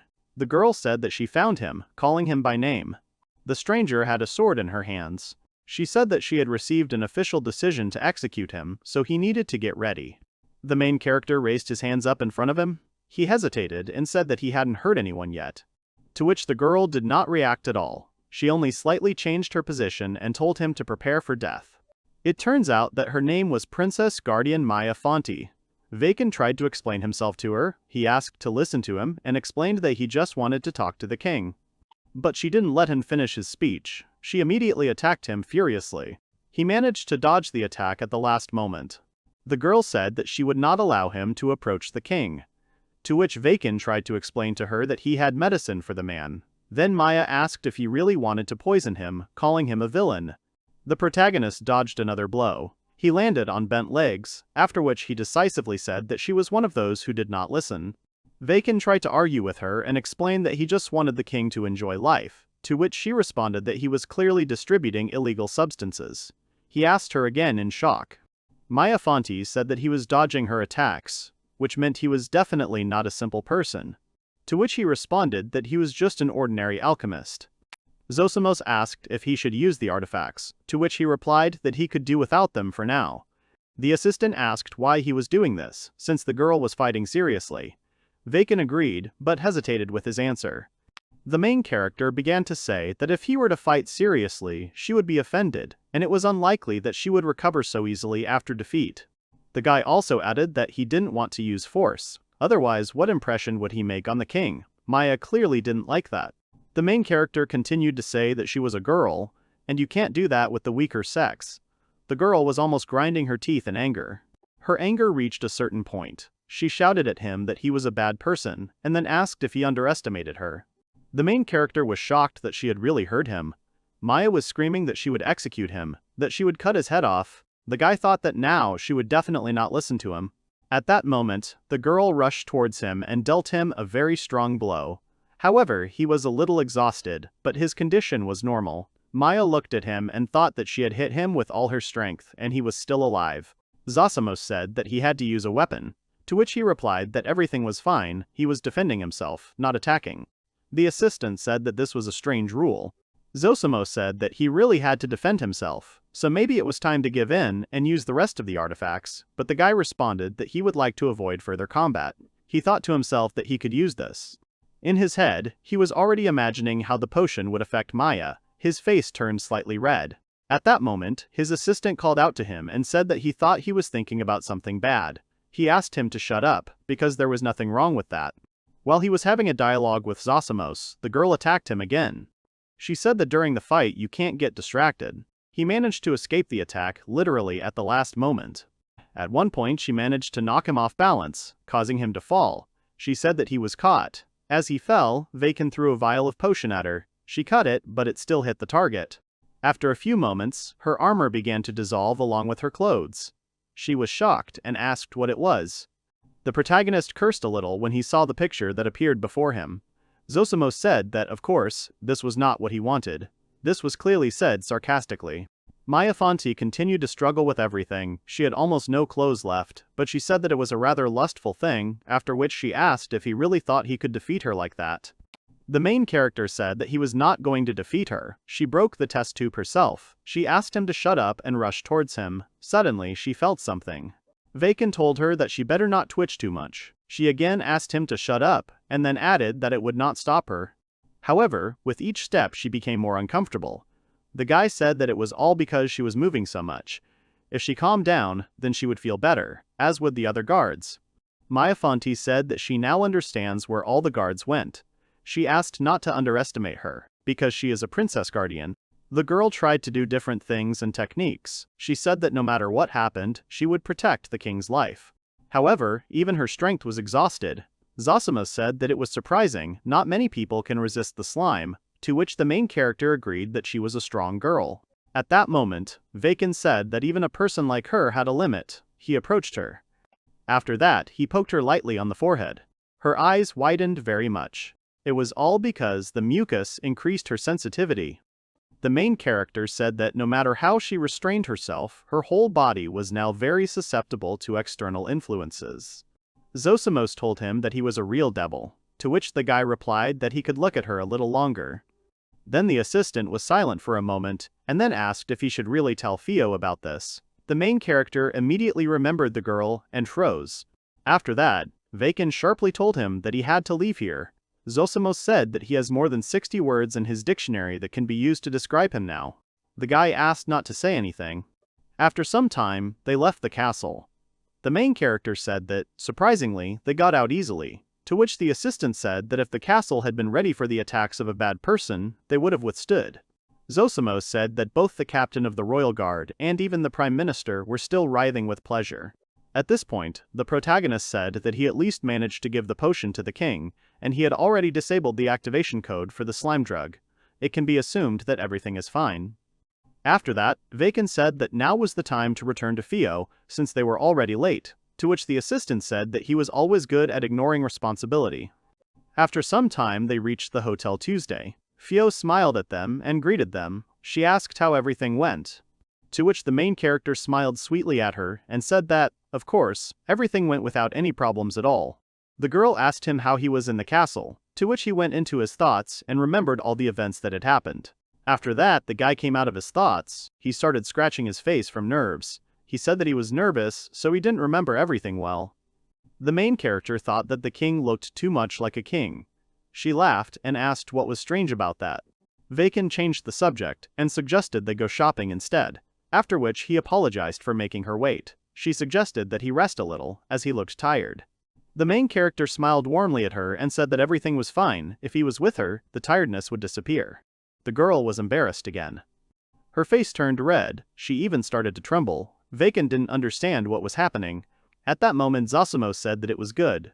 After that, they finally went outside. Theo asked if they should go to a restaurant, to which he said that it was a personal idea, they should go. Blossomed on her face. The girl said that they should go to the seafood and vegetable restaurant. Bistro Akechi. Vayken said that it sounded great, and then they held hands. The main character blushed at this gesture. Theo started to giggle. He asked her what she was doing, to which she said that it was strange she had yelled at him the first time they met. Vayken agreed with her and added that she had also hit him. Memories of their first meeting came back to him. The main character said that, although it was not that long ago, it felt like they had known each other for ages. He giggled. The girl closed her eyes and agreed with him, saying that she had the same feeling. After some time, they returned to the hotel. It was evening. The protagonist was sitting in the room and looking at the diagram. Zosimo said that writing on paper is very old-fashioned. He asked Vayken if he had forgotten about his artificial fairy. Vayken replied that it was easier to design if you drew on paper. The main character said that he was designing an artificial fairy, Elena, for Theo. He had a happy smile on his face. The support artifact is an artificial fairy. It is a tool that greatly improves people's lives. But Zosima, developed by Vayken, was developed with a different purpose. She has her own artificial intelligence. But if necessary, other artificial fairies can express emotions, think, and speak. Zosimos listened to his speech and said that he understood everything. This was his younger sister. Then the main character asked him if this made him happy. His assistant said that it was quite a difficult question. He asked him what he should call this mixture of anxiety and delight. The protagonist thought about his question. After a while, he suggested that perhaps this was called arousal. Then Zosimo said that he understood everything, but it seemed to him that he was just happy. However, he needed advanced alchemical equipment for this, to which Vayken said that since the Towers of the Sages remained, there was equipment. Theo approached the main character, put her hands on his shoulders, and asked what he was doing. The guy gently grabbed her wrists and pressed her to himself. He told her that it was a secret. He didn't want to spoil the surprise. To which the girl replied that it was no longer a surprise. Vayken replied that it would remain a surprise, as she would be waiting with great interest. A new day had come. The sun was shining brightly outside the window. In the hotel, pleasant sounds were heard from one room. The main character woke up, scratched his head, and asked who was knocking on their room door, to which he was told that it was the owner of the hotel, Chu S1. Vayken opened the door for the man. He said that someone had asked to see him. Then he asked if he had a minute, to which he asked who it could be. The man said that the visitor was a girl from the Imperial Guard. Her name was Maya Fonti. Vayken was upset when he heard this. After some time, the main character with an awkward smile on his face approached her, called her by name, and asked if she really needed anything. At his words, the girl made a very displeased face, which conveyed how much she did not want to see him. She also called him by name. The main character smiled broadly at her, and said that the motto of alchemists is, "Let's make the world a better place." Then he added that he was one of the alchemists, and said that his name was Vayken Ordo. Maya looked at him in shock, her face reflecting extreme fatigue from the whole situation. The guy laughed at this. Zosimo said that he reminded him of a pseudo-religious guru. The girl simply gave in. She sighed heavily, and said that the king was calling him again. He was shocked by these words. The main character said that he had to refuse, because he was leaving tomorrow morning, to which Maya was indignant and said that this was a challenge from the king himself. Then Vayken said that it was time for him to go back. He had nothing more to do here, to which the girl again said that this was a challenge from the king.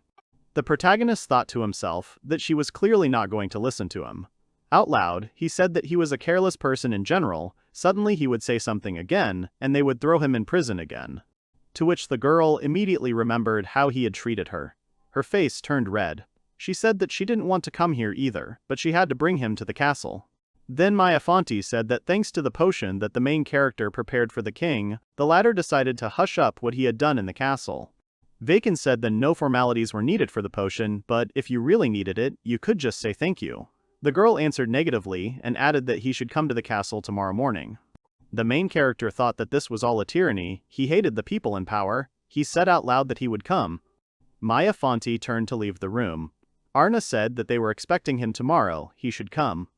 The main character thought that he had caused them so many problems, and now he was being called there again. His assistant said that he understood his feelings. Then Vayken made a funny face and said that next time he escaped from prison he would not hold back. Here an interesting thought came into the head of the main character. He asked about the fact that maybe they were all strange there and got hooked on the way he treated them. After that, Vayken grinned slyly and said that this was great news, This time he would prepare 3,000 in advance. After this, his face turned red, he even stuck out his tongue in anticipation and said that Maiafanti would get the worst of it. Zosimo said that drool was flowing from his mouth. He was definitely a bad person, to which the guy asked in surprise if it was true. At that moment, the protagonist saw Maiafanti suddenly fall to her knees, her body shaking. She turned to him with tears in her eyes and said that she would kill him. He cursed under his breath. A new day has come. The main character, as promised, came to the king's castle. There were a lot of people there again. Vayken and the king looked at each other, but neither of them made a sound. The others were silent as well. After that, the king said that, first of all, he should know that they would not ask him questions about his behavior yesterday. The guy was surprised. Then the protagonist thanked him for understanding. After that, the man in glasses said that they needed to talk about the potion, gratitude and a reward for it in an envelope. The king joined their conversation and said that they would now like to discuss the future. The protagonist was surprised by his words. The man said that from the previous incident, they knew that he was a capable alchemist. If he was an agent of another country, their country would have been destroyed that day. The main character thought to himself that he had never thought about this at all. Out loud, he said that such an option was possible. The man in glasses noted this, emphasized the words, and said that they took it into account. Then he pointed his fingers at Vayken and said that they had decided to invite him to work in the castle. The protagonist immediately asked him. The man in glasses said that from now on he would be watching over the development of alchemy in their country in the name of His Majesty the King. Everyone present immediately began to clap with joy. To which the main character asked what to do if he didn't want to. The people around froze with their mouths open. At that moment, the guards surrounded him again. They held their spears in front of them, ready to attack him at any moment. They called his name again. The man in glasses said that the main character is very strong and very dangerous. They cannot let him fall into the hands of other people. The man also added that they had to do everything right for this reason. Then Vayken asked him if they really thought he could be controlled, to which he was surprised. The main character said that someone really needed his alchemy. He asked that if he had not broken out of prison, they would have paid attention to him. To which the man in glasses replied that they wanted to pay attention to alchemy for this very reason. They wanted to create a government body that would be governed by law. The protagonist said that they should not lie. There are no laws in this country that would control alchemy and alchemists. There are not even laws that concern the sale and distribution of potions of one's own making. To which the man, visibly nervous, said that it was because they didn't have an expert. Then Vayken said that they really wanted him to create the law that he considered necessary. After this, the main character said that they would not be able to have a conversation. He treats them with respect, but refuses to take part in this. At that moment, one of the king's confidants ran up to him from the side. He pointed a spear at him and asked him if he really didn't understand anything. The soldier continued to say that he couldn't ignore His Majesty the King. He then asked Vayken if maybe he should cut off his head here and now. No matter how powerful his artifacts were, there were many of them, they would do the job. To which the main character resolutely said that with so many people, they would not be able to stop him. This soldier was taken aback by his words. After this, Vayken addressed His Majesty directly. He asked the king whether this soldier was acting on his orders. The latter was even surprised by the question. Then the king began to get nervous. He turned to the main character and told him to wait. His soldier just had a hot temper. However, the soldier ignored these words. He said that he was not going to suffer any longer. This man was dangerous to the kingdom, so this evil must be eradicated. The main character told him that if this man does not listen to him and wants to kill him, then he will be forced to treat him as a villain.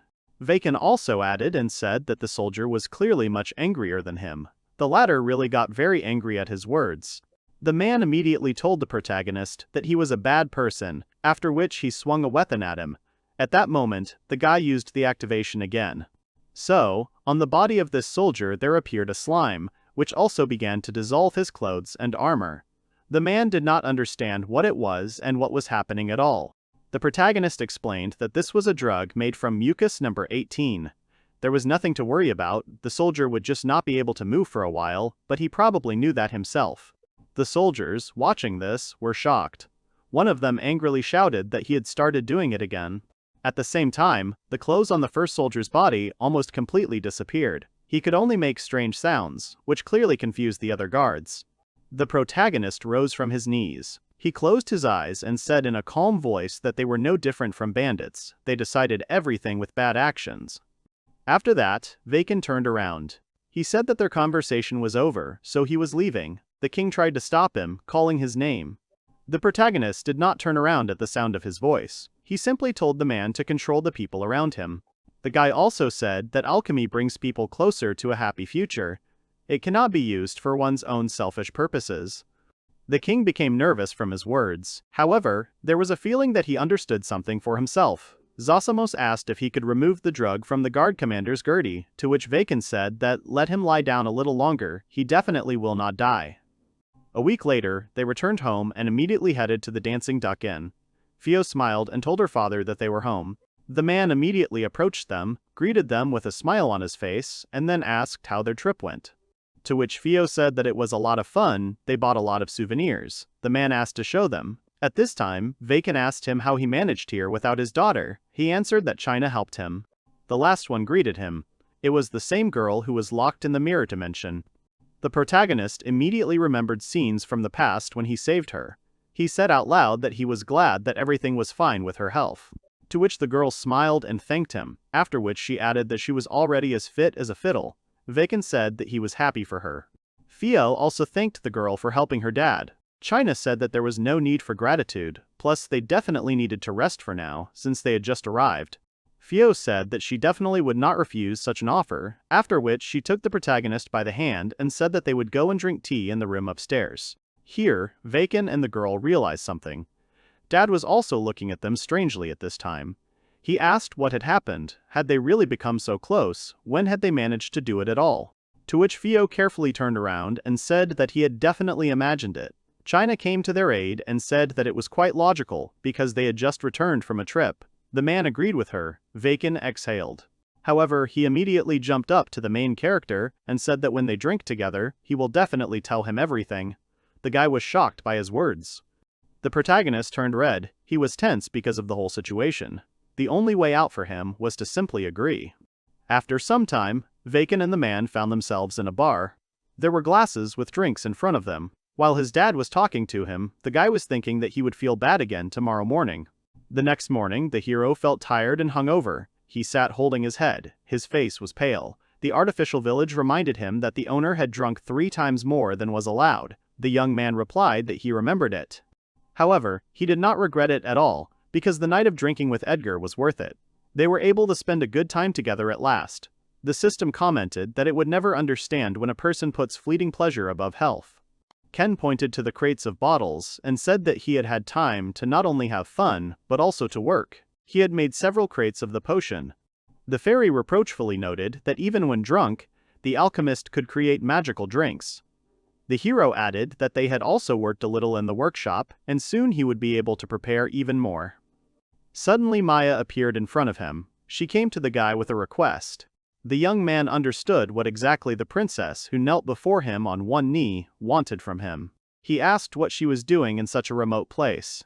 Ken noticed the royal person kneeling and noted that this was how one bowed and what he had done before was wrong. The girl formally addressed Ord. Maya said that by order of His Majesty she would serve the hero. The young man knew nothing about this decision of the king, and hastily said that he had not been warned about it. The girl pulled the letter, and the boy quickly opened it.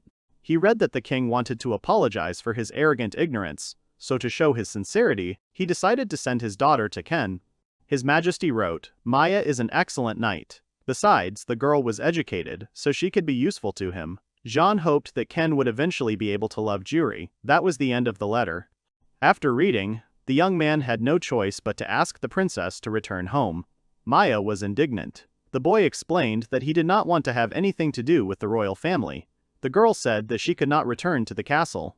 She honestly admitted that she had been sent to recruit the hero through seduction. The young man remarked that she should not always be so sincere. He began to leave, and the girl tried to stop him. She said that Ken couldn't leave her like that. The princess reminded him of the dirt he had done to her, because now after that, no one would marry her. The young man began to remember how he had sent slime at Maya, which had enveloped her body and prevented her from moving.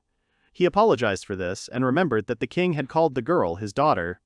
The guy asked if Maya belonged to the royal family.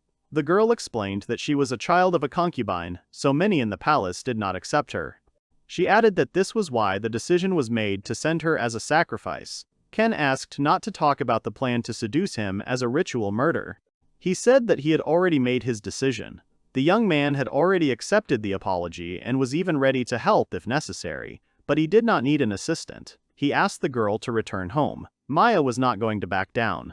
She suddenly approached the hero and asked how many times she had to repeat that she was not going back. Ken could not answer from such unexpected pressure. The girl trembled and began to mumble something uncertainly. She shifted her hands over her body and said that the boy could punish her if she was a naughty girl. The young man realized what the girl's interests were and was horrified. Maya told him not to think badly of her and not to call her names. Then she changed her mind and asked him to scold her more. Ken screamed that he didn't want to do any of that. He didn't understand how it could have turned out that way. The artificial fairy explained that it all happened because the gentleman used drug number 8, which opened up a new fetish for Maya. Ken turned to the princess. He asked her to calm down and reminded her that she was from the royal family, so it was not appropriate for her to behave like that, otherwise she would be censured. The girl didn't want to listen to him and said that social norms were already dead to her. Nothing constrained her anymore. The young man was in shock. He didn't know what to do with the princess. Hearing the noise, Fio came out to the guys. She asked Ken if they had a client. The young man answered that they had a regular weirdo. The girl did not understand why he was saying this. The princess smiled at the tavern owner's daughter and introduced herself as Maya von Jury, Vayken's new pleasure assistant. Fio was confused. The hero advised her not to take this girl seriously because she had brought misunderstandings just by her existence. Maya looked around and asked if the workshop belonged to them and if there was a tavern here. Fio confirmed it. The princess asked if they could prepare a room for her. The owner's daughter happily agreed. Maya said she was going to stay for a long time and handed over a whole bag of money. Fio's eyes immediately lit up. The girl accepted the payment and immediately ran to prepare everything. Pleased that she and the hero would now live together, the princess smiled slyly at Ken. Ord, in turn, was thinking about how to get rid of her.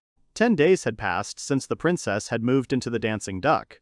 Together with Ken, they were working in the garden, picking apples. The young man asked the girl when she was going home. Maya replied that she was not going anywhere.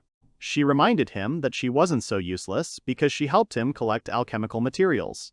The guy sighed tiredly. He realized that the girl was serious about being his bodyguard, which made him nervous. Vayken turned to the princess and reminded her that he already had a lover and that it was Fio. The girl got down on one knee and replied that she knew. Maya, with an excited look, declared that she was not going to be his love. She wanted to be a servant and an instrument for pleasure. The boy shuddered when he saw that look again, that was waiting for punishment. He said that he would never understand her. The girl continued to look at him with a longing gaze. The guy advised her to return to the capital. The princess screamed that she would not return, and demanded that the hero continue to call her names. Ken was already tired of her. He sighed heavily.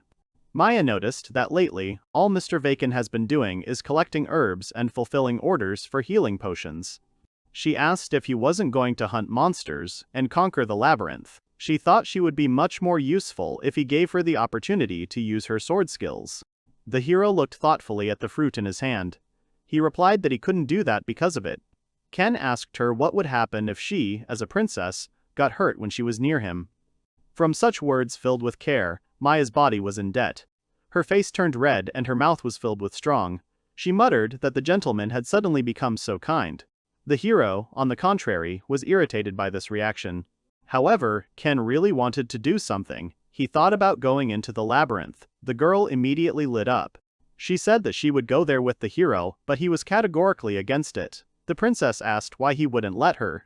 The young man answered that he would go there on a mission from the guild he was registered with. And Maya's bed is not part of the guild. Ken couldn't take her with him. He asked her to be obedient and stay at home. The artificial fairy praised the gentleman. Zosimos thought that the princess would definitely retreat. The guy thought so too. That way he could calmly go into the labyrinth himself. Unexpectedly, Maya handed him a folded piece of paper. The hero unfolded it and asked what it was. The girl said that she was ready for this. The young man read and realized that the princess had already been registered in the guild, and she was also in the same group with Ken. The guy broke out in a cold sweat. The girl said with a smile that the name of their team was Slug Lovers Club. The hero shouted that it was too weird a name and asked when it was possible to drag a person into the group without their permission. The princess replied that they were the ghosts of the royal family. The young man said for his head. He said that the guild organization was run by monkeys. The boy was not ready to accept this. Seeing how upset the master was, Maya asked with an expectant look if he would punish her. Ken was shaking from the fact that he could not do anything to the princess. The fairy said that this time, the young man had completely lost. Suddenly, the system notified that there was a battle on the western path. The hero ordered Zosimos to observe the situation. The fairy said that there was one man and a strong monster.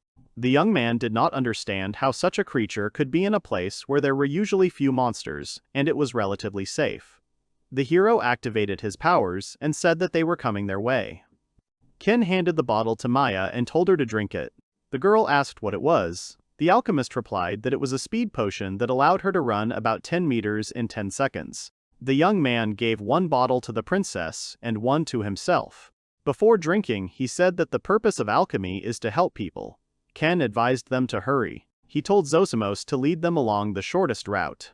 The artificial system built a path and told the boys to head forward. After a while, they encountered a huge monster looming over the wounded boy, holding onto the elbow of his severed arm. The hero saw such a monster for the first time, so he guessed whose new species it was. He ordered the fairy to find information about the enemy. The princess screamed for the boy to be more careful and attentive. Ken told the girl to protect the victim. The girl immediately ran towards the boy. The guy was going to deal with the monster. He created circles around himself, from which magical swords appeared. They flew straight at the monster, but the monster didn't care about the attacks. The swords exploded when they touched the enemy's body, but he remained alive. The young man didn't understand why he couldn't hurt the monster. The fairy said that she was still checking the information about the creature in the archives. Then she said that this monster is called the Beast of Hatred. She found the data in records from 500 years ago. The hero's attacks only angered and provoked the monster. They wanted to hit the hero, but he managed to dodge, and the blow landed on the ground.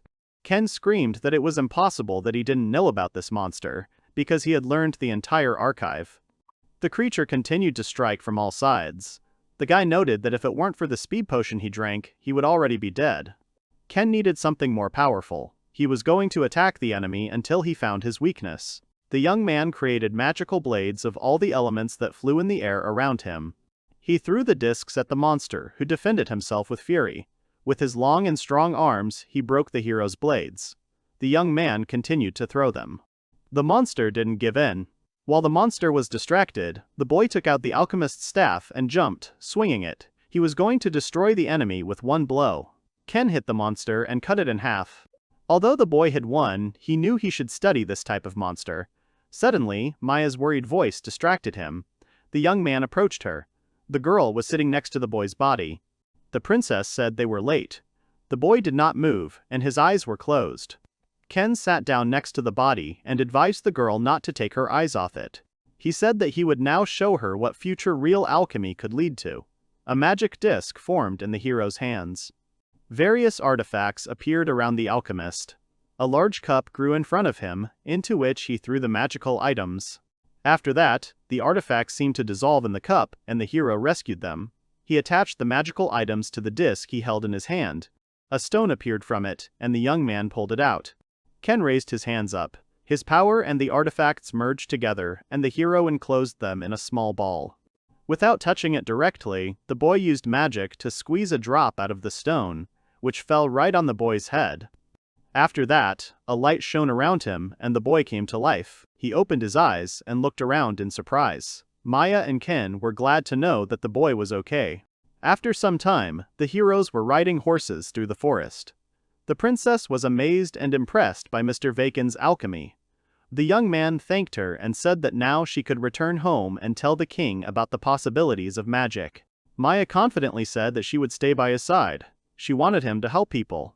The guy was not particularly happy about this, and he had an idea. The alchemist suggested that the knight tell what exactly he had just done. The girl was not against it. After that, a continuous stream of information flew at Maya. The hero said that he used the Lamitia potion, explained in detail what it was, how he mastered this skill, He even managed to mention the conceptual device of the third-generation Nabral. The girl's eyes widened from the overabundance of new information. When the guy finished and asked if she understood everything, Maya could not answer anything because she was simply exhausted. Zosimo's commented that the gentleman was pure evil.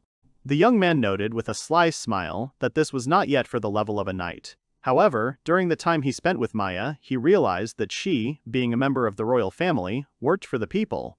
The young man sincerely considered her a good person.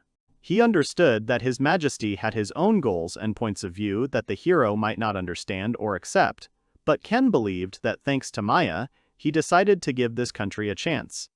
The fairy noticed that the gentleman had matured in his judgments. When the knight and the alchemist returned to the tavern, night had fallen. On the table in front of Ken lay the defeated monster. The hero did not understand what kind of creature it was. There were no internal organs, the metabolism was incomplete, the epidermis was as if made of metal. The young man examined the monster's mouth and recognized it as a predator. However, there was no tongue in the mouth, which meant that the fangs served as weapons. Although the skeleton at first glance looked like a human one, the presence of a tail and legs resembled an animal. Ken realized that this was not a creature of nature. He asked Zosimos to look for more information about this monster. The fairy fulfilled the request. However, no matter how much she looked, the result was the same. Screens with various documents and articles appeared in front of the guy.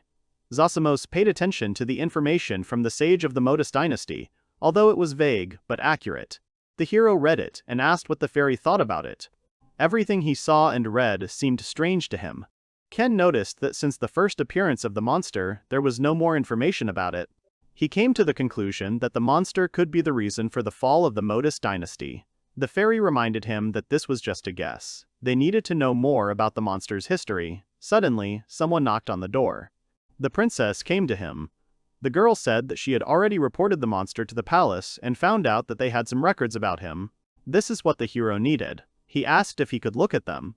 Maya said that it would be difficult to do this because the records were a royal secret. The young man ordered Zosimos to find out where the royal archive was and how they could get there. The fairy said that she would find the castle's scheme in the database. Maya hesitated for a while, but still decided to find out something from the master. She asked who Vayken really was. The guy didn't expect such a question. He got nervous and answered that he was an alchemist. The girl assumed that the hero would answer like that and said that she was not satisfied with such an answer. The young man saw how Maya looked at him. It was a look full of doubt and anxiety. He was not sure that he could deceive her. The princess asked to understand her correctly, and added that no matter what, her loyalty to him would not change. Ken casually clarified if she did not refuse the seduction. The hero apologized for asking back and asked why she wanted to know so much. Maya was embarrassed. She wanted to know everything about the man she loved, which was logical for her.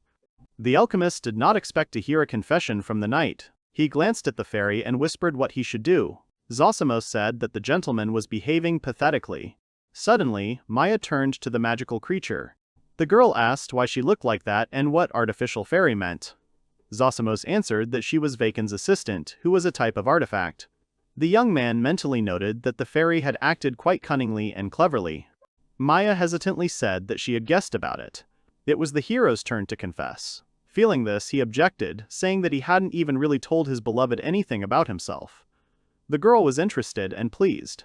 The knight suddenly approached the young man and said that, having learned his secrets, she would be one step ahead as his woman. The guy immediately began to deny it. He did not understand what was happening and asked if Maya wanted to make him punish her in this way.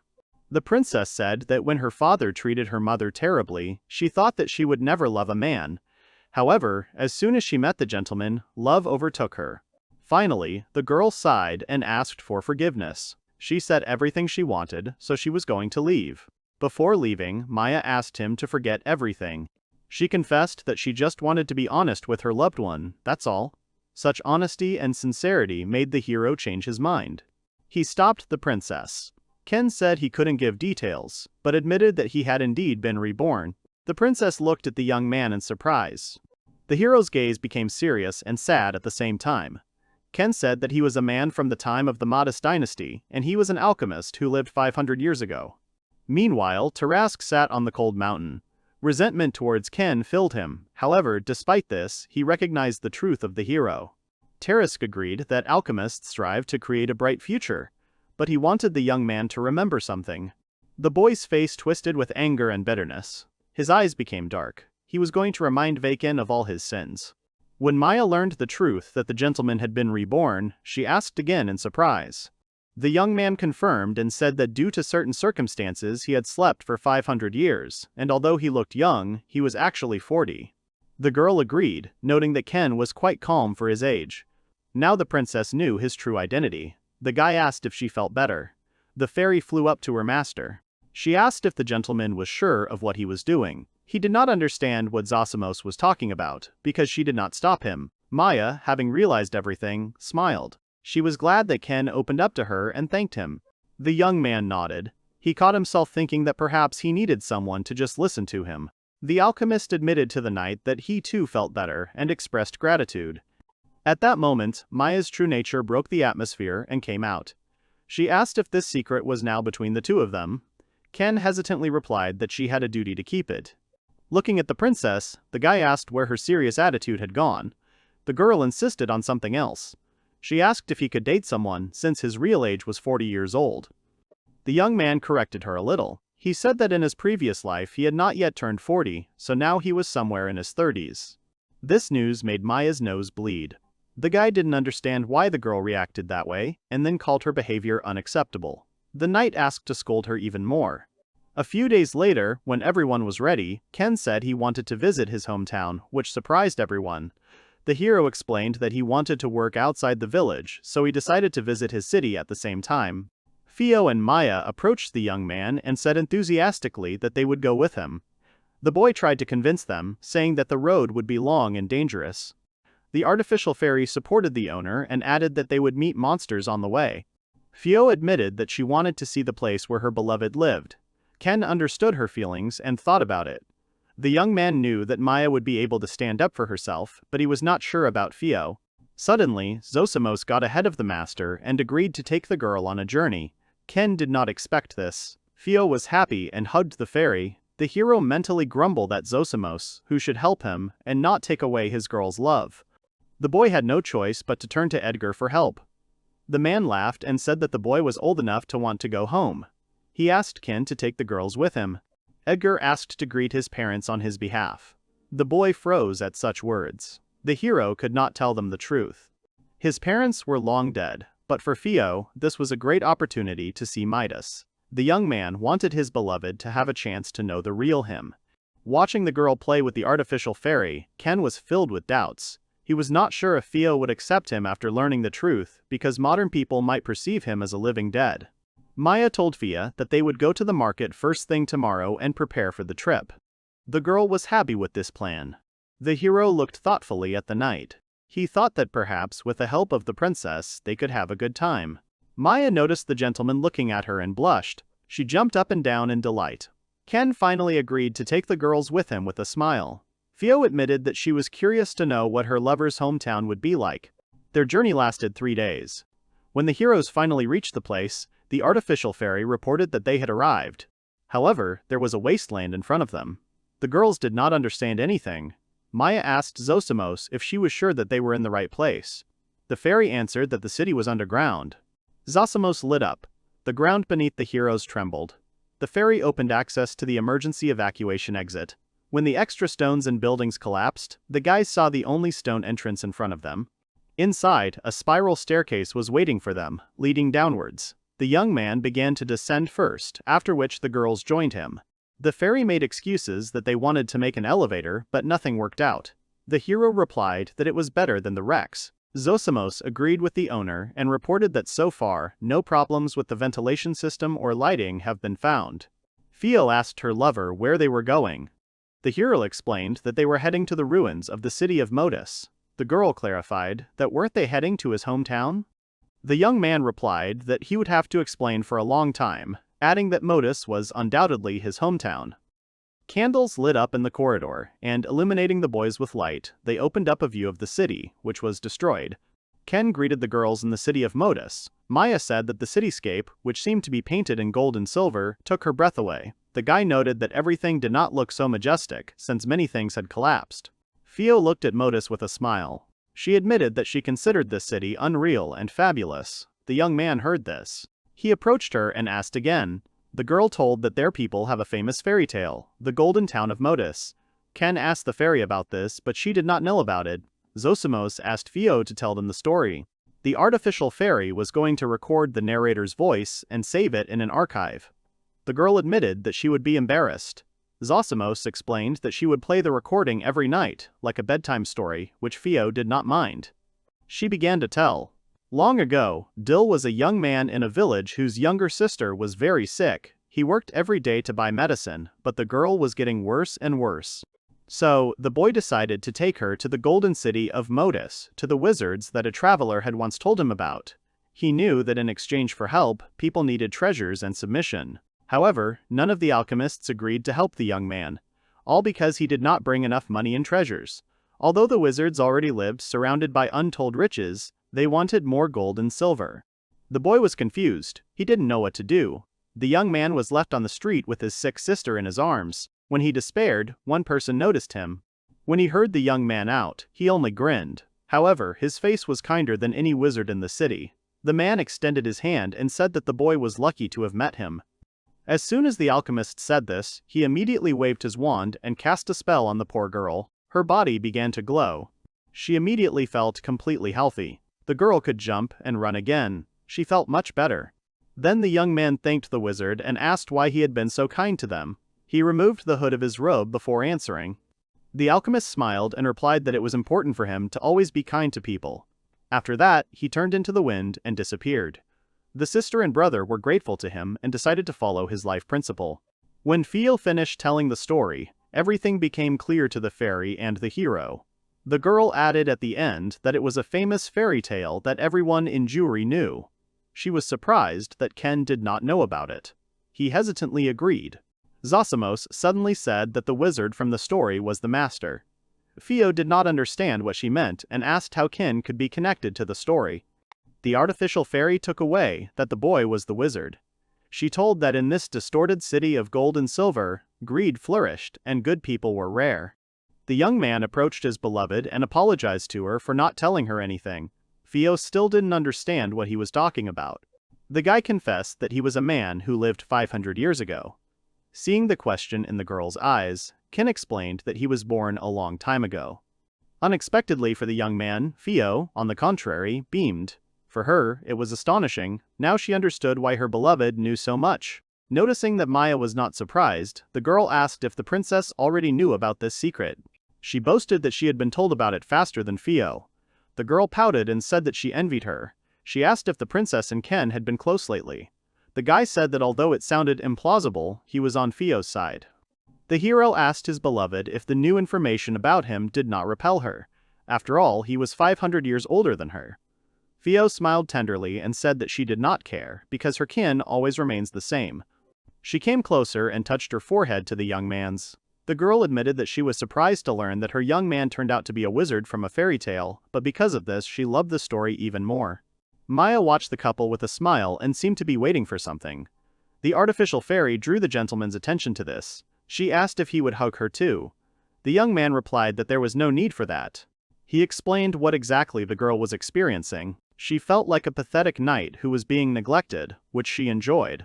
The guy advised Zosimos to look at the princess's face, who was holding back as much as possible in front of Fio. The fairy sighed and agreed that Maya had already been rewarded in this way. The trembling knight said that she was the master's servant, and there were no problems for her because she was a warrior. Suddenly Ken asked her to come to him. He extended his hand and said that since the girl knew his secret, she became part of the family. Maya and Fio approached the young man together and hugged, smiling cheerfully. The heroes went further into the ruined city. The princess noticed that no matter how long they walked, all the streets were covered in gold. The young man said that the alchemists of that time were able to become rich when they learned how to transport gold. He added that the precious metal was so abundant that people used it as a building material to show their superiority. In addition, Modus had many combat alchemists, so other countries were afraid of him. But even such a powerful city, which was expected to prosper for thousands of years, disappeared. The guy did not understand why this happened, but he was going to find out everything. Along with the era, experienced alchemists disappeared. If the catastrophe were to happen again, everything could end much worse. Ken understood that all his friends and loved ones could die. The hero's thoughts were interrupted by a fairy. She said that she had collected as much information as possible from the 3 nearest towers of the sages. Zosimos asked if the master was ready to listen to her. Seeing that Ken was nervous, the girls approached him in support. They smiled warmly at him and nodded. After that, the young man asked the artificial fairy to show him everything. Zosimos obeyed, and a screen appeared in front of him. What he saw was horrific footage of carnage. Monsters of hatred had attacked the city of Modus. They were tearing the flesh of the citizens, killing everyone they saw. The people tried to defend themselves, but nothing worked. The heroes did not expect to see these monsters. Zosimos said that she had something else to show the master. She opened a new screen, and what the guys saw shocked them. Systems like Zosimos were attacking humans. Ken was amazed at what the artificial fairies were doing. Zosimos suspected that there was a problem with the fairy's central control system, the Mother Core. Theo asked if the system was okay, to which the fairy replied that it worked independently of the overall system, since the Mother Core did not influence it. It was the master who created it that way. Ken explained that Zosimos had her own intelligence. He would never dare to connect her to the general system. His fairy was special among the others. The guy asked if she could find out the reason for the breakdown. Zosimos explained that the Mother Core is a practically perfect centralized control system. The fairies were very important because they provided security. Zosimos said that the disaster that Ken witnessed was the fault of humans. She suggested that the gentleman look at what was happening to the wounded people. As soon as the young man wanted to reproach Zosimos for showing death in front of Theo, he saw something terrible. The bodies of people began to melt from the inside, and something came out of them. It was a beast of hatred. The assistant explained that this is the true nature of these monsters. They appear from the bodies of people who have been subjected to some kind of influence by artificial fairies. At that moment, the young man realized that the country was destroyed because of the most reliable system, and apparently someone used it against people. Zosimos revealed that 500 years ago there was a massacre caused by the cultivation of artificial intelligence, which resulted in monsters being born due to the influence of the potion on people's bodies. From such an unexpected truth, Ken needed time to think it over. Zosimos was in solidarity with the master, because she was also shocked by the news. The young man did not understand the difference between him who survived and those who died. First, his fairy worked autonomously and was not connected to the Mother Core. Second, he was helped by the Cradle of Rebirth. Third, he had subordinates whom he could completely trust and rely on.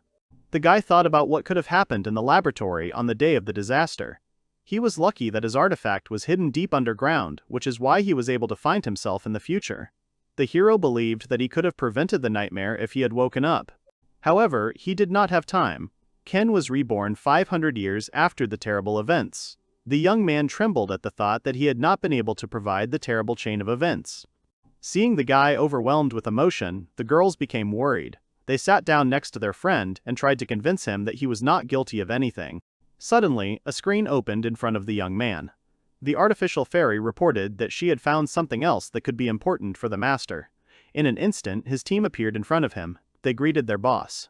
Ken was speechless, because he did not expect to see his old friends. They said that Modus had come to an end, so they wanted to record a dying message to the boss. The guys were going to leave the lab and try to stop the disaster. At that moment, the monster of hatred broke through to them. The girl gathered her courage and said that since this was their last day, she would use the chance to confess her feelings to Ken. The comrades were shocked. The guy smiled confidently at the camera and thanked the hero for taking him into his team. He promised that he would not let the monsters destroy everything. Another comrade apologized for changing the settings of the rebirth cradle, and said that the boss's illness would be completely cured, after which it would not return. However, he did not know how many hundreds of years later he would wake up and wished the chief a good rest. The comrades promised that they would protect his body with their lives. The girl said once again that she loved Ken. As they parted, they wished that Ken would finally start living for himself. The recording ended.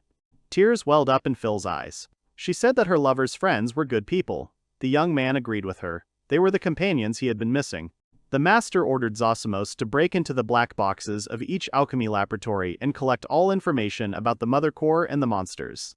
He was especially interested in how the monster of hatred appeared in the vicinity of Sullivan. The artificial fairy obeyed. The hero was determined to figure everything out. A huge number of sages and brilliant alchemists lived in the ruined city, but they could not change anything. There was only Ken left, and only he could do something. He knew he had to take advantage of this chance to live a new life and create a better future. He wasn't going to let the disaster happen again. A few days had passed since Modus's visit. The boys had gathered in the tavern when the young man said goodbye to the girls. Theo was worried about him and asked if he could handle it alone. Ken assured her that it was just a little research. Maya wasn't going to leave the gentleman alone. The guy explained that he was the only person who had the fighting power of an entire army thanks to the artifacts. The girl had nothing to say. She retreated and said that she would gather the knights and patrol the area. After collecting the information that Zosimos provided, the young man was able to identify the most suspicious place, which must be believed. It was a burial forest, deep in which there were ruins. It was there that dangerous monsters lived. The archive said that many wizards died there. At that time, they were called alchemists, rhinestones of time, so there was a high probability that they were left from the remains. Ken was more than sure that it could be related to the beasts of hatred, because of which the hero decided to go there to find the truth about this kind of monsters. In case they showed up in the area again, the young man asked Maya to gather knights for a patrol. The princess and the alchemist climbed up to the high ground and looked down at the assembled knights. Ken had not expected Maya herself to lead them.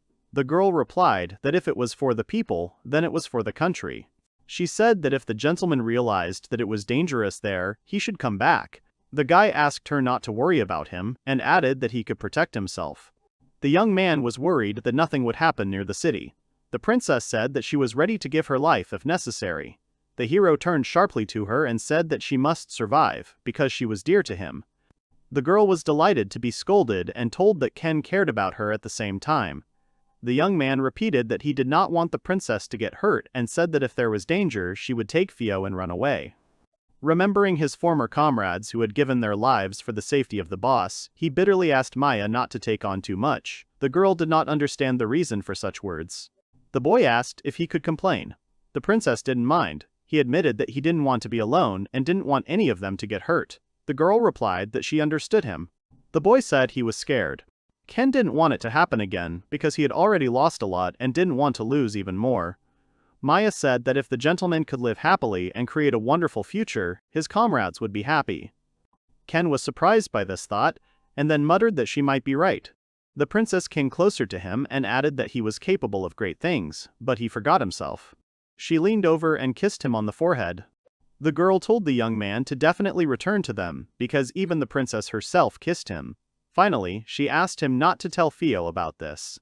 Ken entered the grey forest with the artificial fairy. He asked if Zosimos had found any signs of life, but she found nothing.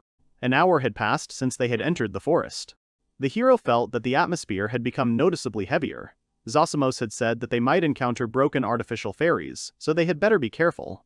Suddenly, the boy heard the sound of a bell, which was getting closer and closer. The fairy said that the sound was caused by movement. She explained that the magic in the air was vibrating and making a sound similar to a bell. The young man suddenly realized that there might be an undead in front of them, considering that Zosimos had not detected any signs of life. The fairy suggested that it might be the guardian of the ruins. At that moment, something cut the tree trunks right in front of the hero. The magical blades began to reach the hero. He dodged them as best he could. When there were too many of them, he threw the explosives, and after the explosion, a witch appeared in front of him. She was much larger than the young man. She was the source of the bell ringing. Ken asked if she could talk. The guy introduced himself as an adventurer and an alchemist. The witch began to mutter about the master of death, destruction, and the end. The monster says that it will bring ruin and death to everything. She asked someone where they were. Ken didn't understand anything. The artificial fairy assumed that it was an automatic reaction to the word alchemist, and said that she had done a full analysis. Zosimos said that it was definitely an artificial fairy standing in front of them. The witch's body began to decompose quickly, after which a monster similar to a huge insect crawled out of it. The monster began to squeal. It asked the owner where he had been and said that a new era was already near. Zosimos asked the owner if he also saw an artificial fairy in front of him, but in the shell of a beast of hatred. He agreed. However, the guy was happy about it. He was sure that he had enough strength to defeat the enemy. The alchemist mentally addressed his fallen comrades so that they would watch, because he was going to show them his true potential.